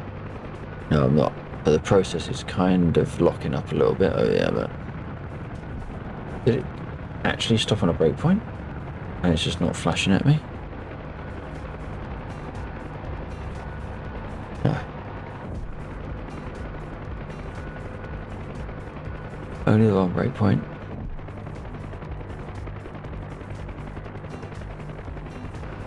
But it's all gone to shit. Is my frame rate dying as well? No, it's not.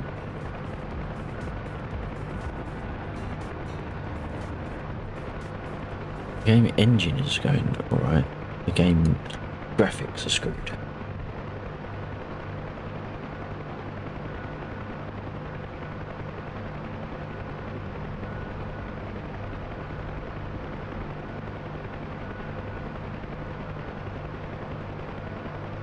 Okay. Alright, there we go. So, what did I want? I wanted message history. No bug, request refueling. Okay, so I have not requested CSAR yet. That's what I want. There we go. Alright. Heading, make sure that still works, 256. But it's over here somewhere anyway. I haven't put throttle up.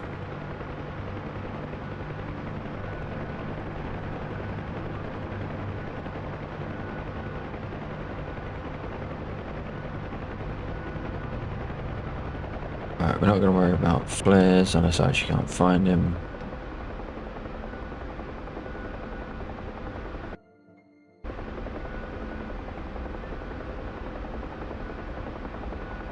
Here he is.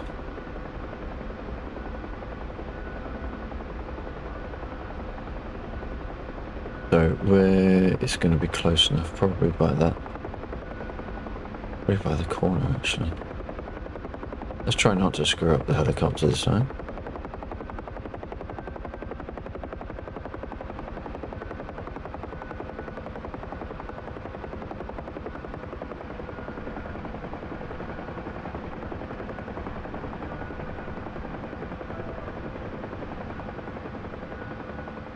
I think that should be close enough.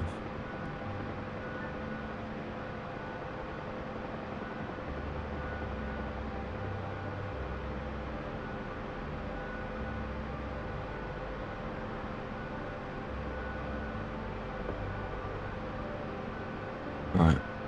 That said, I'm not sure it's close enough. It needs to be closer. Right, at least we've got 2 skids there this time. We can just drag them across the floor.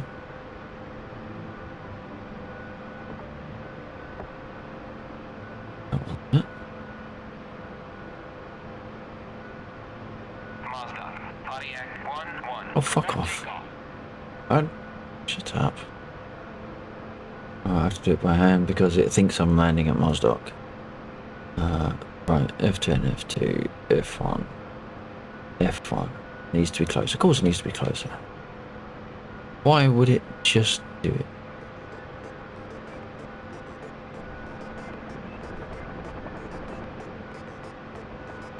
Again, still thinks I'm at Mosdock. What? Where the fuck am? How close am I? So that's still in the range of influence of the airfield, and yet it won't rearm you if you're there.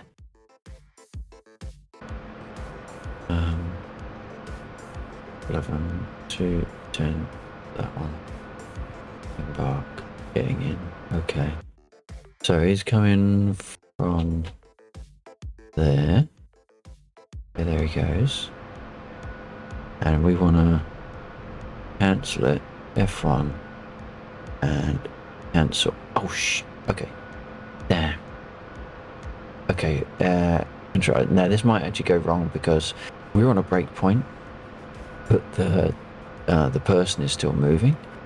So, do we have a name? DCS, that's our group name. I'll push task hold. I can see no reason why it went wrong before.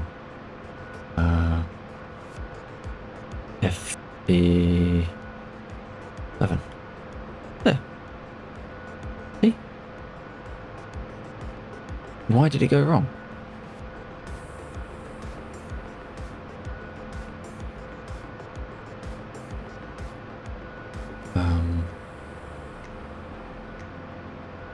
So what have we got? We've got a scheduled function of 3. We've stopped that scheduled function already. In transit, it's not in transit. It is pending ID of 3. It is in the embarking ID 1. If it is that.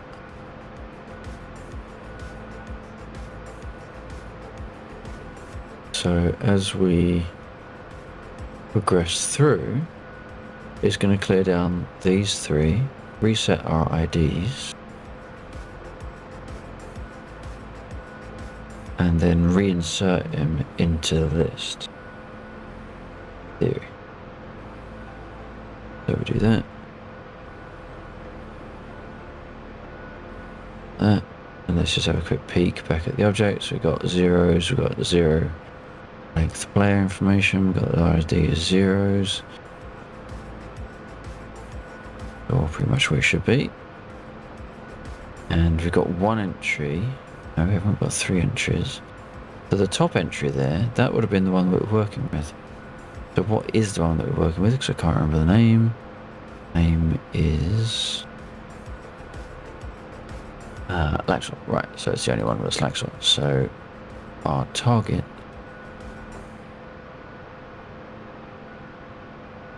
save 2. Yeah. Oh, you bastard. Let's look at the bottom one. Save 4. So this next bit is going to put me, Laxor, back at the bottom. Theory. Like that. So if we now look at here, we have 5. Yeah, 5, that's right. 15. But it's got... Interesting, what's 15 and what's 10? Oh!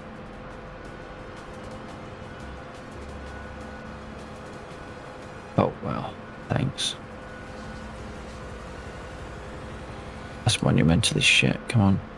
Oh, get out of it.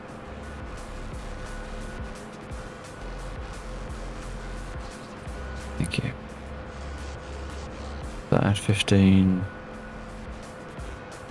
So what's on those ones, or what isn't on those ones? Oh, it's the player information. Okay. Actually, it was it's empty because it's never set. They haven't been picked up. Okay, that's fine. Then we can do that to clear down the embarking list. Let's make sure, for fuck's sake, let's make sure that what went into here hasn't been nobbled in some way. So we've got a CSAR type, we've still got the CSAR table, Laxor 01, we've got our IDs set to 0 because it's been reinserted into the list. No player information, we've got positions and names. That's fine. I'm going to let that run, but what it does mean is that the game now is catching up on all the events that have been queuing whilst we've been sitting on a breakpoint. Now, whether or not Laxor remains there or will appear within the fuselage of our helicopter, it completely doesn't matter. Because we had the schedule function sits there and ticks every second. The schedule function is completely unaware of that unit, and the other unit is unaware of the scheduled function. The unit runs because it was told to run, not because the scheduled function was running. So whilst we're looking at the scheduled function, whilst it was running, unit there is still running. So it would have never have got the hold message, probably, before it got to our helicopter and then clipped through.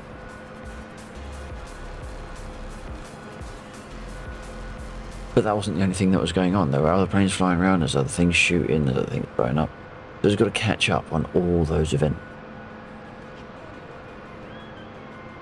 Because we were on a break point.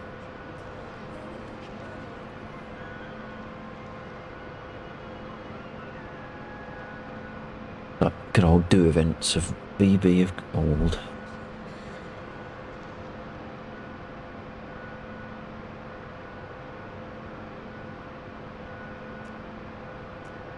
I must have been busy.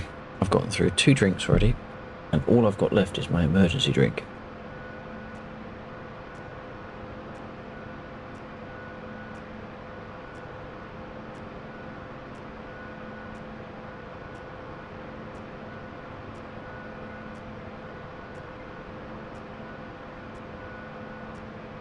This is possibly going to alert. So you've had one event tick, and he's gotten a little bit closer, I believe.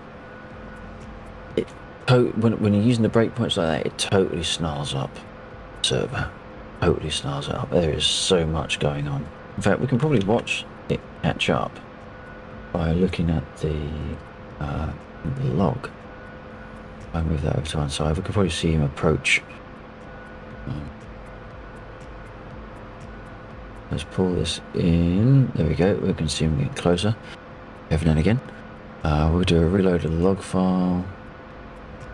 Right, and then we're going to go to the end. Now, do we have any errors? We shouldn't have any errors in there because we're on a breakpoint. We would have seen them.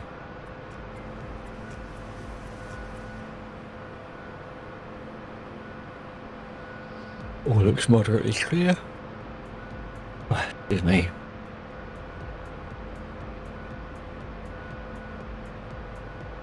Messages, scope, that's nothing to do with me, nothing to do with me.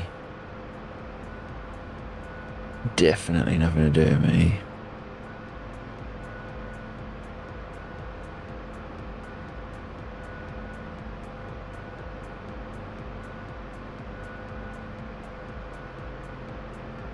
I think we were possibly on a breakpoint for a little bit too long. It won't actually stop things from working. It's just it will take that much longer to recover.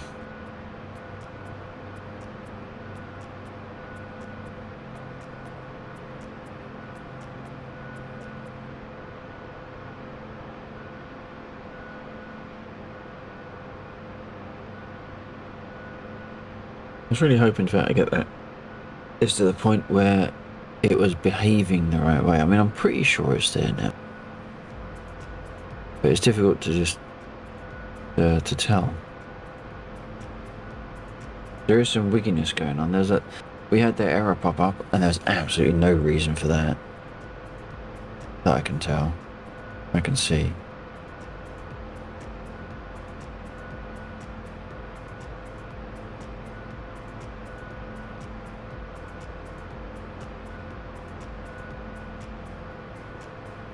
Probably should put, I mean, we'll need to restart it at some point anyway. I can't make code changes fly. We're instantly in the server of running in the mission. So where we have barking, bug group embarking, I'm half inclined to put a log entry out to say that a scheduled task is fired. Because then we know if it's actually firing or not. Can I remember how to do that? No. There'll be something around here. I did a system message or a log message the other night. Where was that?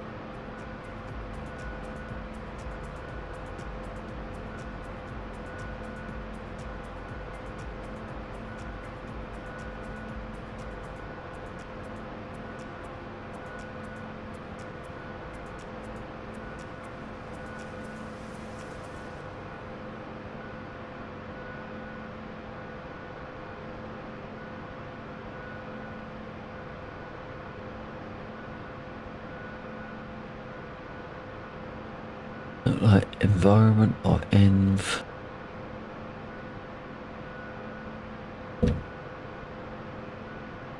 Env info, here we go. That'll do. That'll give us a message coming out. Why is that not letting me scroll?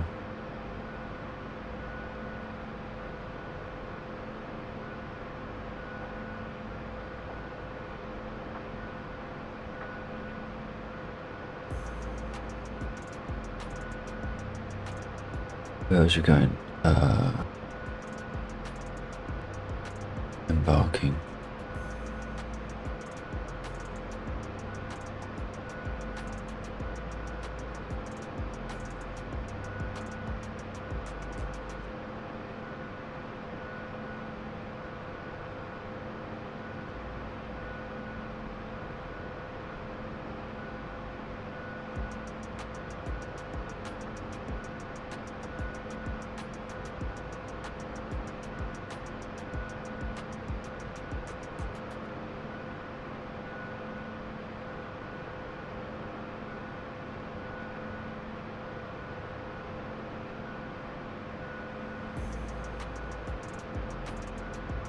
Alright, well that is going to generate a little bit of noise in the logs because obviously this is firing every second, so we're going to get one of those messages going every second whilst the unit is embarking.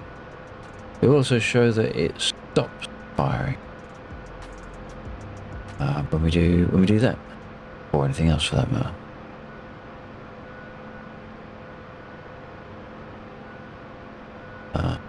This is what was the other one? Let's check unit age. I should put that in there. Start heading age check. This is the function. Another function. Schedule function.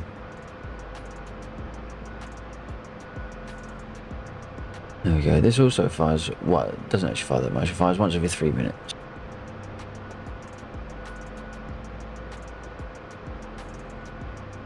And this is still not recovering because there is an absolute crap ton of stuff that backs up.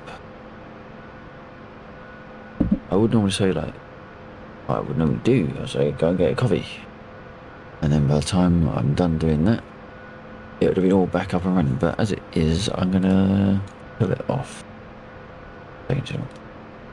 No, idiot.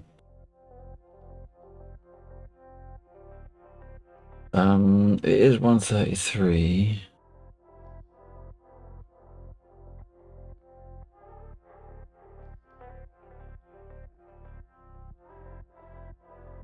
I cannot justify staying up late on this one.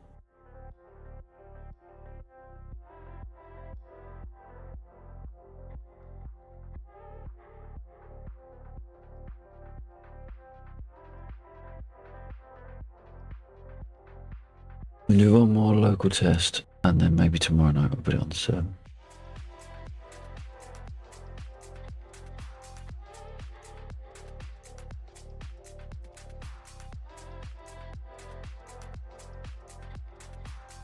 I see we've still got people sitting and watching, so I do appreciate you sticking around.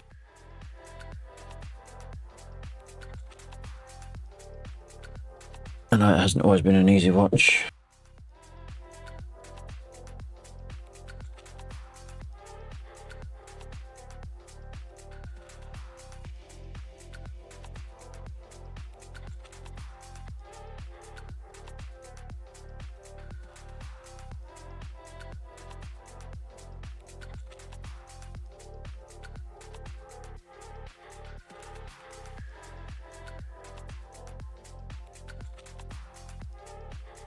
Yep. Excuse me, we're not worried about. Did I leave the brake? Did I leave it running? Did it reconnect? Debug console. It says it's connected. Oh no, it's not. Oh, multiplier. I haven't actually run the server. Have I? Right, let's turn those off. I don't want them updating all the time.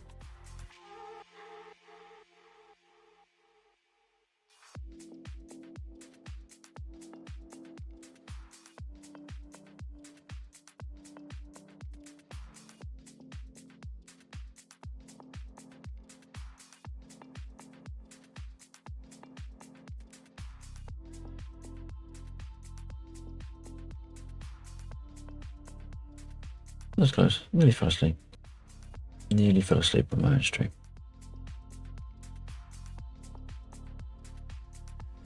Alright, once again, sacrifice an I-16, much to the cheers of Undead and Walk. Cheap.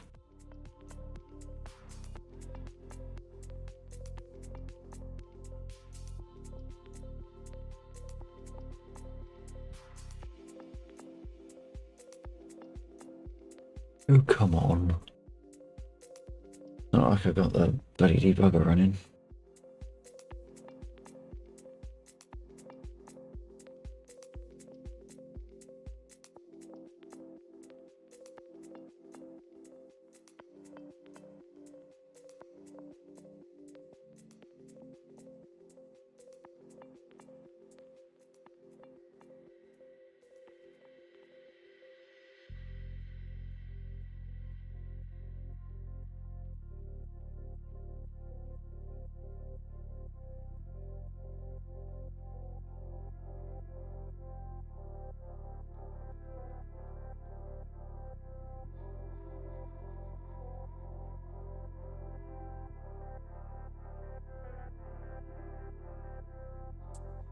Not entirely sure if I just fell asleep there. 2 minutes have passed. Maybe I did. Maybe I didn't. Who knows?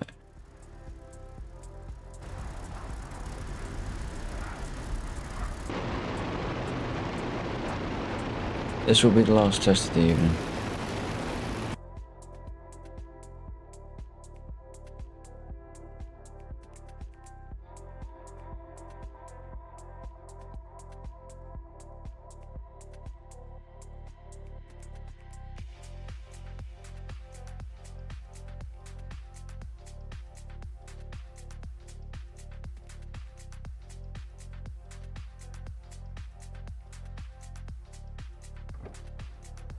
Is it going to work?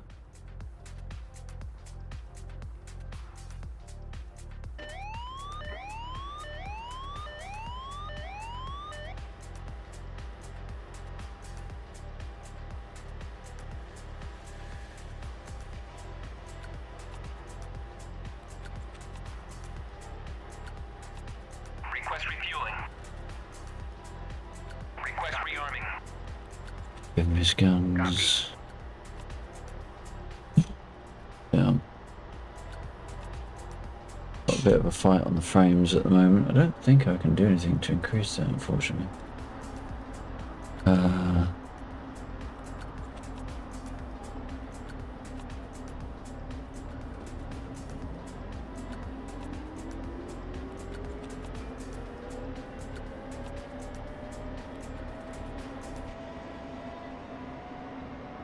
Refueling complete.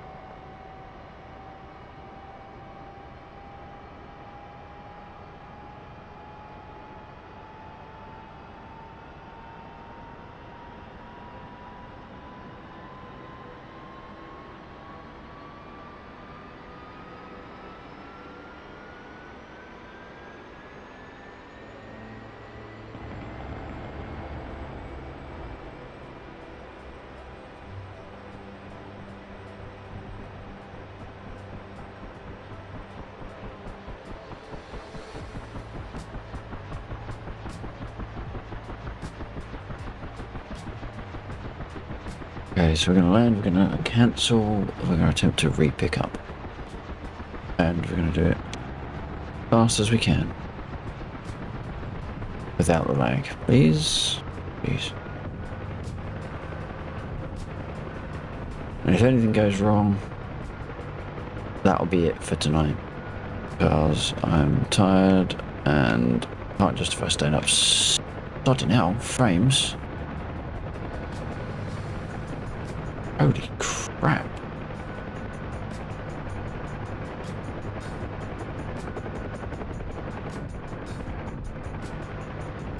Wow. That's aggressive.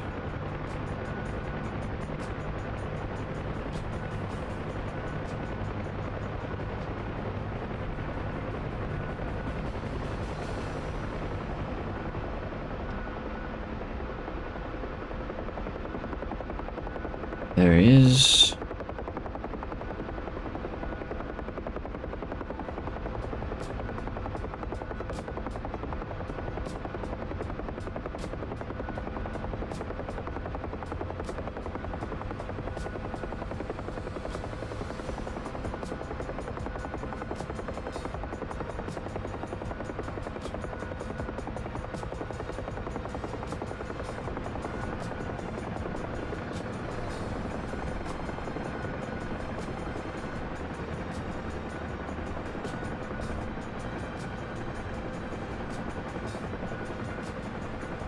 Right, that should be, might be, close enough. See what he says. These are targets, oh, because I didn't actually pick him up. Right, F1, thing. Back. We want to do, get in. Need to be closer, fine. Can't actually see where he is.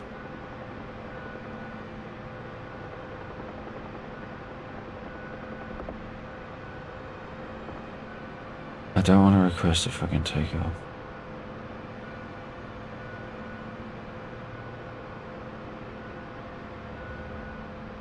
Need to be, oh come on.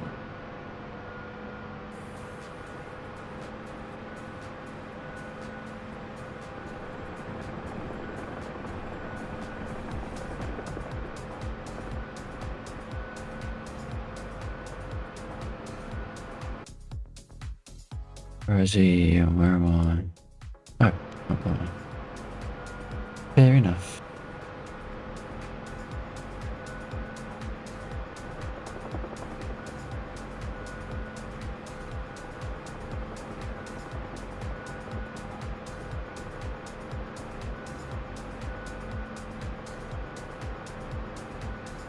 Should be close. Oh, jeez. We're a little bit higher than I thought we were. Back. Come on, get in. Need to be closer. Fuck off. What idiot wrote this script?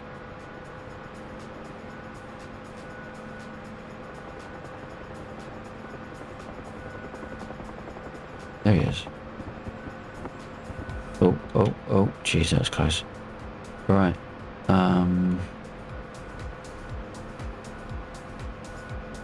Did I miss? I missed. Getting in, right. That one, no, that one. Seesaw. Cancel. Stopped him in his trap.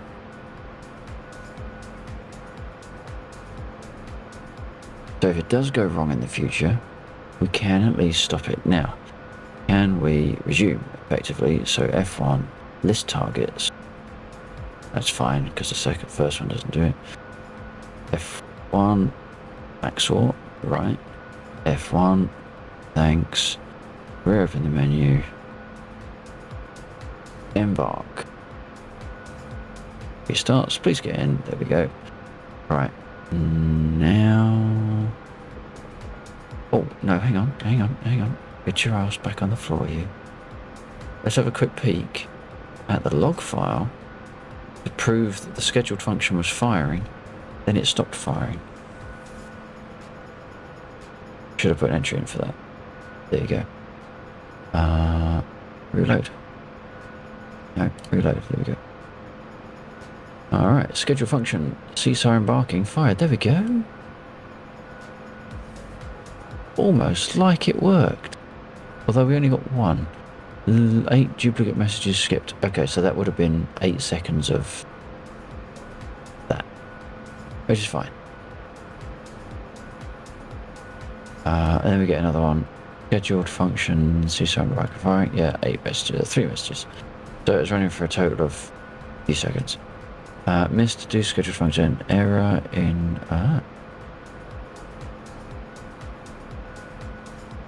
unit name missing. 1905.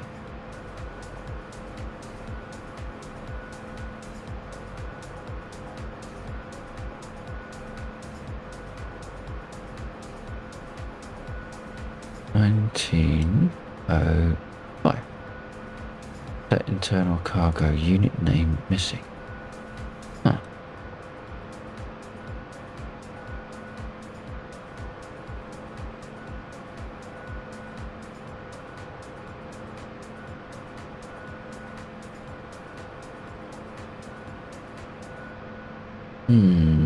Alright, well I'm going to take that out. That was an experiment anyway.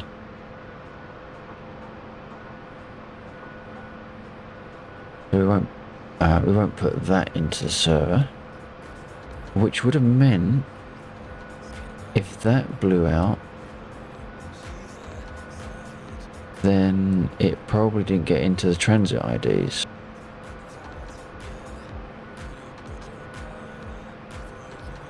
And if it didn't get into the transit ID, it probably wouldn't have made disembark. So we can prove that by opening up that. Cancel. Well, there you go. I think, I mean, I probably could put it onto the server in its current state. It wouldn't be safe though. I think it was just that line that was screwing it. Which is odd because it should have. I mean, let's go. It would have been in the pending. We should have a player unit name. We do have a player unit name, but it's not called player unit name. It's called player unit name with a capital P. Dickhead. Right, so do that. Take that out. Oh, so I'm going to put that. I'm going to reinstate the line. Only I'm going to spell the property correctly this time. That might actually work, which would mean that all that works, which would mean then we get a disembark route. It's 10 to 2. I can't test it. I'm going to drop back into Discord. I believe they're still in there. Yeah, they are. Alright, sorry about that. Okay, alright. Yeah, it took a little bit more than I had anticipated, which is pretty much typical. I believe I've got the code good. I could put it up on the server, but I've not had a chance to just validate my last change. Validation is probably going to take about 10-15 minutes. I can't really justify taking it up to 2 o'clock at the moment.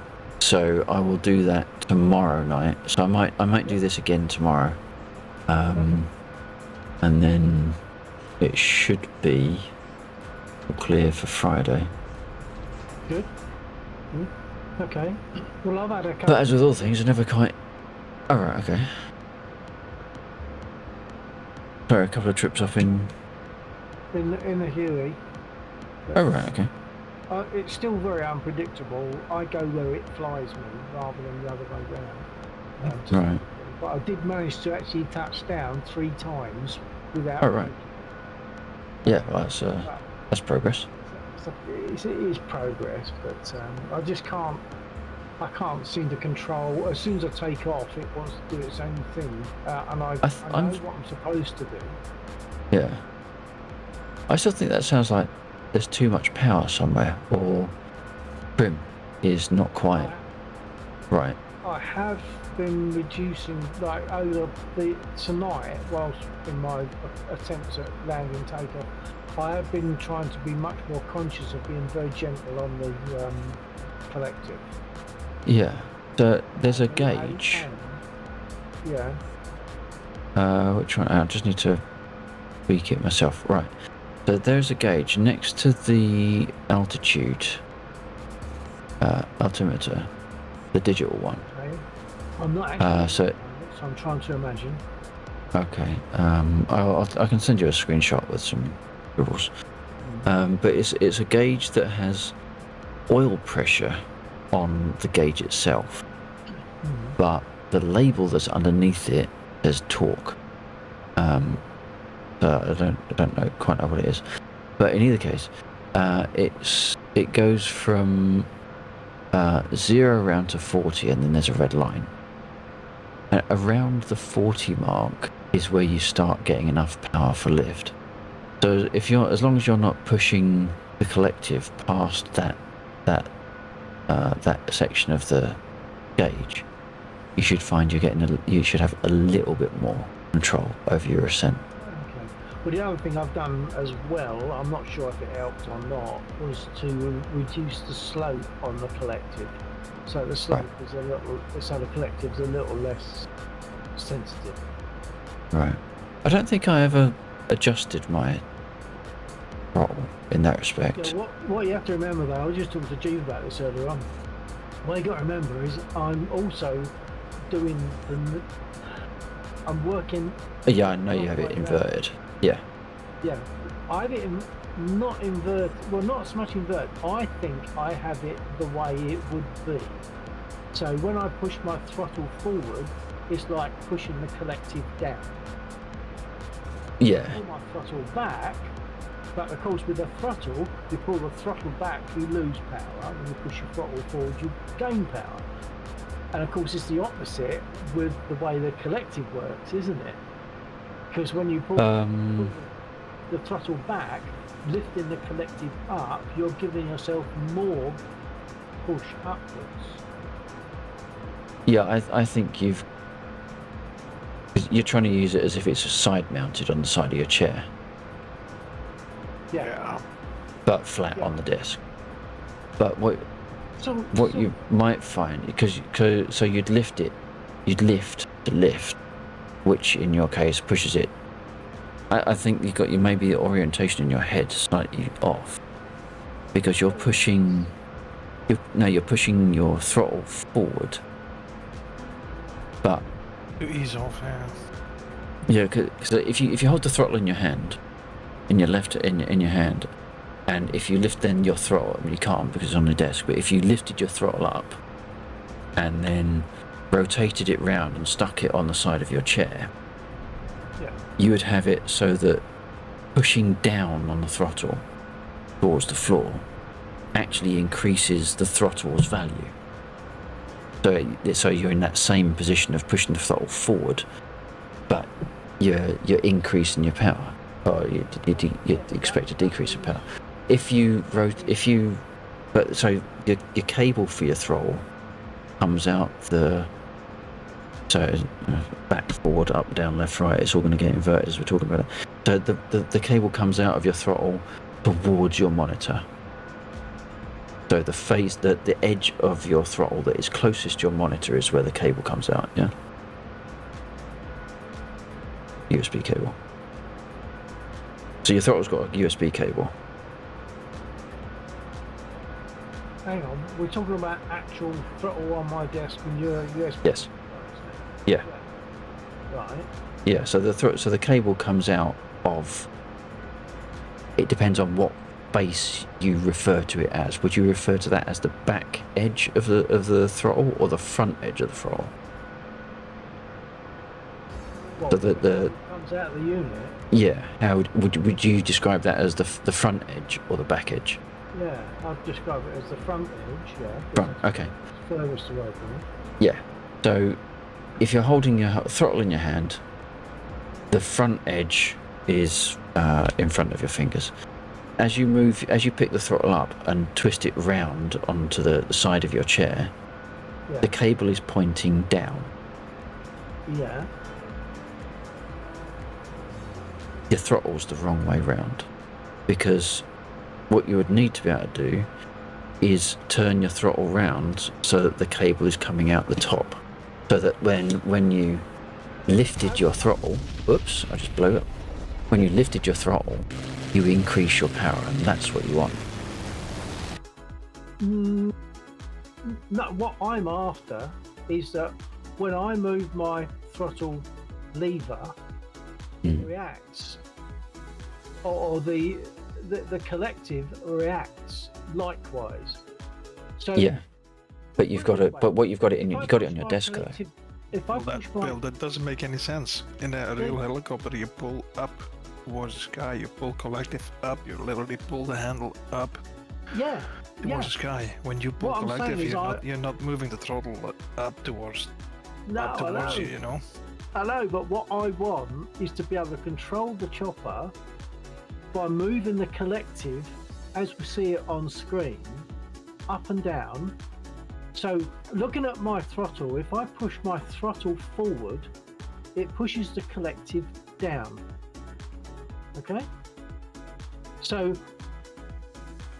I can't actually do too much because I've got my engine running. But as I push my actual throttle lever forward, it's like pushing the collective down. When I pull my throttle back, the throttle lever back, it's like lifting the collective up. To me, that is, my throttle is doing what the collective lever is doing in the chopper. Yeah, but your orientations are putting you off. Oh, I know that. What I'm saying is I have to mentally reprogram. Yeah, but that's going to be. It's not going I to don't be know. comfortable, but that's what I need. You're kind of hamstringing yourself. Well, I want to do it the way it is, rather than. Well, then you need to put the throttle on the side of your chair. That would then remove that translation layer in your brain. Yeah. You can Yeah, buy but a I've helicopter plug. kind of already removed it because I tend to think my throttle as being stood up on one end, or my whole unit here has been stood up so that when I push the throttle forward, it's actually going down. So I think it that way. When I Yeah, but push the throttle it's still an forward, inversion, though, isn't it? it's pushing the collective down, isn't it? And No, that's you're what's pushing, happening but in the your throttle arm movement, your muscle forget the word memory. throttle. Forget the Yeah, word but your muscle memory on your hand is yeah. having to invert Oh, I know. versus flying an aircraft. Because Yeah. normally to apply power, I push forward, which would be Yeah. down on the collective. So That's what so I if you normally do. rotated, I've just got so to if you flip it back to front. if you rotated your throttle 180 degrees, Yeah. it would solve all the problems. No, if it's still on your desk. Oh, sorry. Yeah. That's right. Well, I'm not going to be able to do that, but Mm. no, that's not going to have that. But I want to be able to fly that Huey using this. I'll call it a throttle lever, but my collective is my right hand throttle lever. I want to be able to fly the Huey using my collective the same way as it moves in the aircraft. I don't want to pull my throttle back and see the collective going down. That'd be wrong to me. Can you see what I'm saying? You won't be looking at the collective. No, but just knowing that it's going down, knowing it's working the wrong way round. How can I put it? If I was to jump in a Spitfire, I would stand some chance of starting the Spitfire, taxiing, and maybe even taking off. If I was to jump in a Huey, I wouldn't be able to do that if I've mentally got it around the other way, because I would then learn, wouldn't I? I would. Well, if the throttle was the same, if the throttle moved in the same way in the Huey, then maybe. But because the throttle doesn't move forward and backwards, it moves up and down. I think it would actually feel more natural to make a transition from your throttle on your desk moving forward, giving you more power, to pulling on the collective for real. Let's just say that I do it the way you're suggesting, right? Let's say that I do that. So now I'm going to push my throttle forward and the collective comes up, right? Yeah. I'll get well used to that, and I'm flying around in DCS in a Huey. Someone then says, here's a Huey for you to fly. I'd never be able to do it, would I? I'm not saying that's going to happen. No. But not going to happen. Yeah, I know. The collective in a Huey doesn't move forward and backwards. No, so it goes up and down. So any lateral movement is irrelevant because you can't move the throttle that way. Or you can't move the collective, that way. It's only through a difference of 90 degrees, isn't it? If I was makes quite a difference though if it doesn't move in a direction. No, but I don't think. I'm not thinking in terms of up and down. I'm thinking in terms of power. So power in a Huey means lifting the collective up, or in my case, pulling the throttle back. So it's all to do with how much power you're putting into your lift, isn't it? And that's what I'm thinking. I want to be able to. That might be silly, but I want to be able to fly that Huey, moving the lever in the right direction, so that if I got the chance to fly a Huey, at least I'll be moving. There is no right direction, Bill. There is no right direction unless you buy a collective. You'll never have the right direction. It'll never well, be a no, Huey. but you're thinking forward and back. But when you push your collective down, what you're doing, you're pushing your collective away from you, right? But it doesn't matter to me how you use it, man. It's just whatever makes sense to me and whatever works for you. It doesn't matter to me. I know, and you guys do it great. But it's just my thing. I want to be able to fly the Huey in the right way, what I call the right way. So as I say, if you push your collective down, right, what I'm doing is pushing my throttle forward is the same as pushing the collective down. So I should be able to do it. I've just got to mentally reverse it. That's all. Sounds different. I'm gonna have to drop out though. All the same. Yeah. Having said I wouldn't take it to 2 o'clock testing, I went to 2 o'clock anyway. Yeah. All right. Yeah, we'll shove off and maybe catch you tomorrow night if you need some more testing. I'm quite happy to give that a try. Yeah. Yeah, I think I do appreciate what you guys are saying about the collective, but you got to remember I'm an idiot. I just feel the need. You have to turn it around in your head if you're already used to whatever. Yeah, but it's not a throttle, is it? See, the collective is not a throttle. That's the difference. So, when I fly, my throttle isn't a throttle; it's a collective. Anyway, Mhm. maybe I'll get used to it. Maybe I'll have to, give up in the end and do it the same way. But I want to be able to do it that way, so that my collective and the collective and my throttle move in the same direction. Right. That's yeah. what I'd like to be able to do. Okay, maybe catch you tomorrow night then. Yeah, Okay. yeah, because I think We'll take it that I think the script is pretty close to being done. It's just running out of time. Yeah. Okay. Right, off you go. All right, and, It's late. all right, I'll take it easy. Yeah, Andrew. See you guys. Yeah, bye-bye. Good night, All folks. right, take it easy, Chief.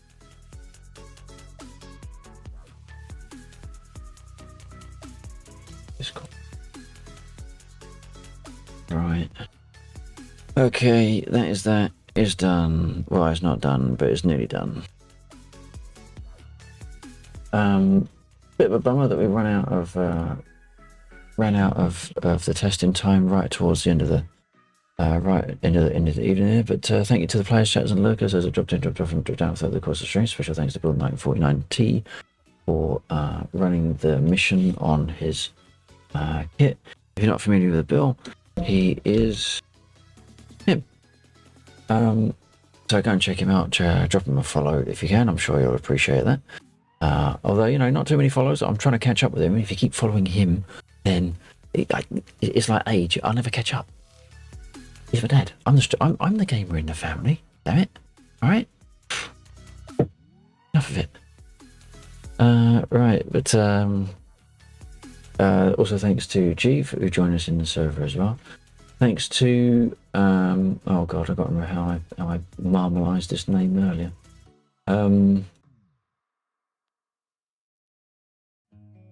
Orthia Kurada for the follow. Glyn, of all the easiest name I fuck up. Glyn Reaper 1442, many thank you for the follow. I really do appreciate both of those. It means a lot. Thank you to those that lurked in. No, I'm getting myself out of order. Thanks to those that chatted, no particular reverse order of Iron Sheep, Arwen Sharp, Jack Seed, Zero Sided Coin was in with a lurk. Arwen Sharp, we had Glyn Reaper and Jeef up at the top of the stream. So I really do appreciate that. And thank you to anyone that's lurked in the background. I don't check my lurkers list if you're there, I haven't got a clue, but I do appreciate you spending time on the channel. If you haven't done so already and you enjoyed any of what you saw, please do consider hitting like, shares, and follows here on my other social media platforms. You can find underneath the video down there, and on the edit social commands over there. We have 4 viewers, and it is very late. If I can find someone to raid really quickly, I'll do that. Failing that, I'll let you all go your separate and private ways, and find your favourite streamer to watch now. Have we got anything that jumps out at me?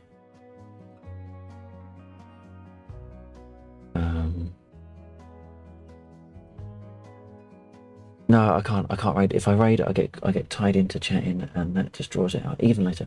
So, everyone, go and find your favourite stream. Say hello, streamer, and enjoy their stream. Throw some emotes in their chat. Make sure they feel appreciated. Your emotes, my emotes, anyone's emotes. Just make sure they feel appreciated in what they're doing, and make sure they come back and do it again tomorrow. Unless they've got TTS enabled, in which case it might piss them off. Use your own judgment.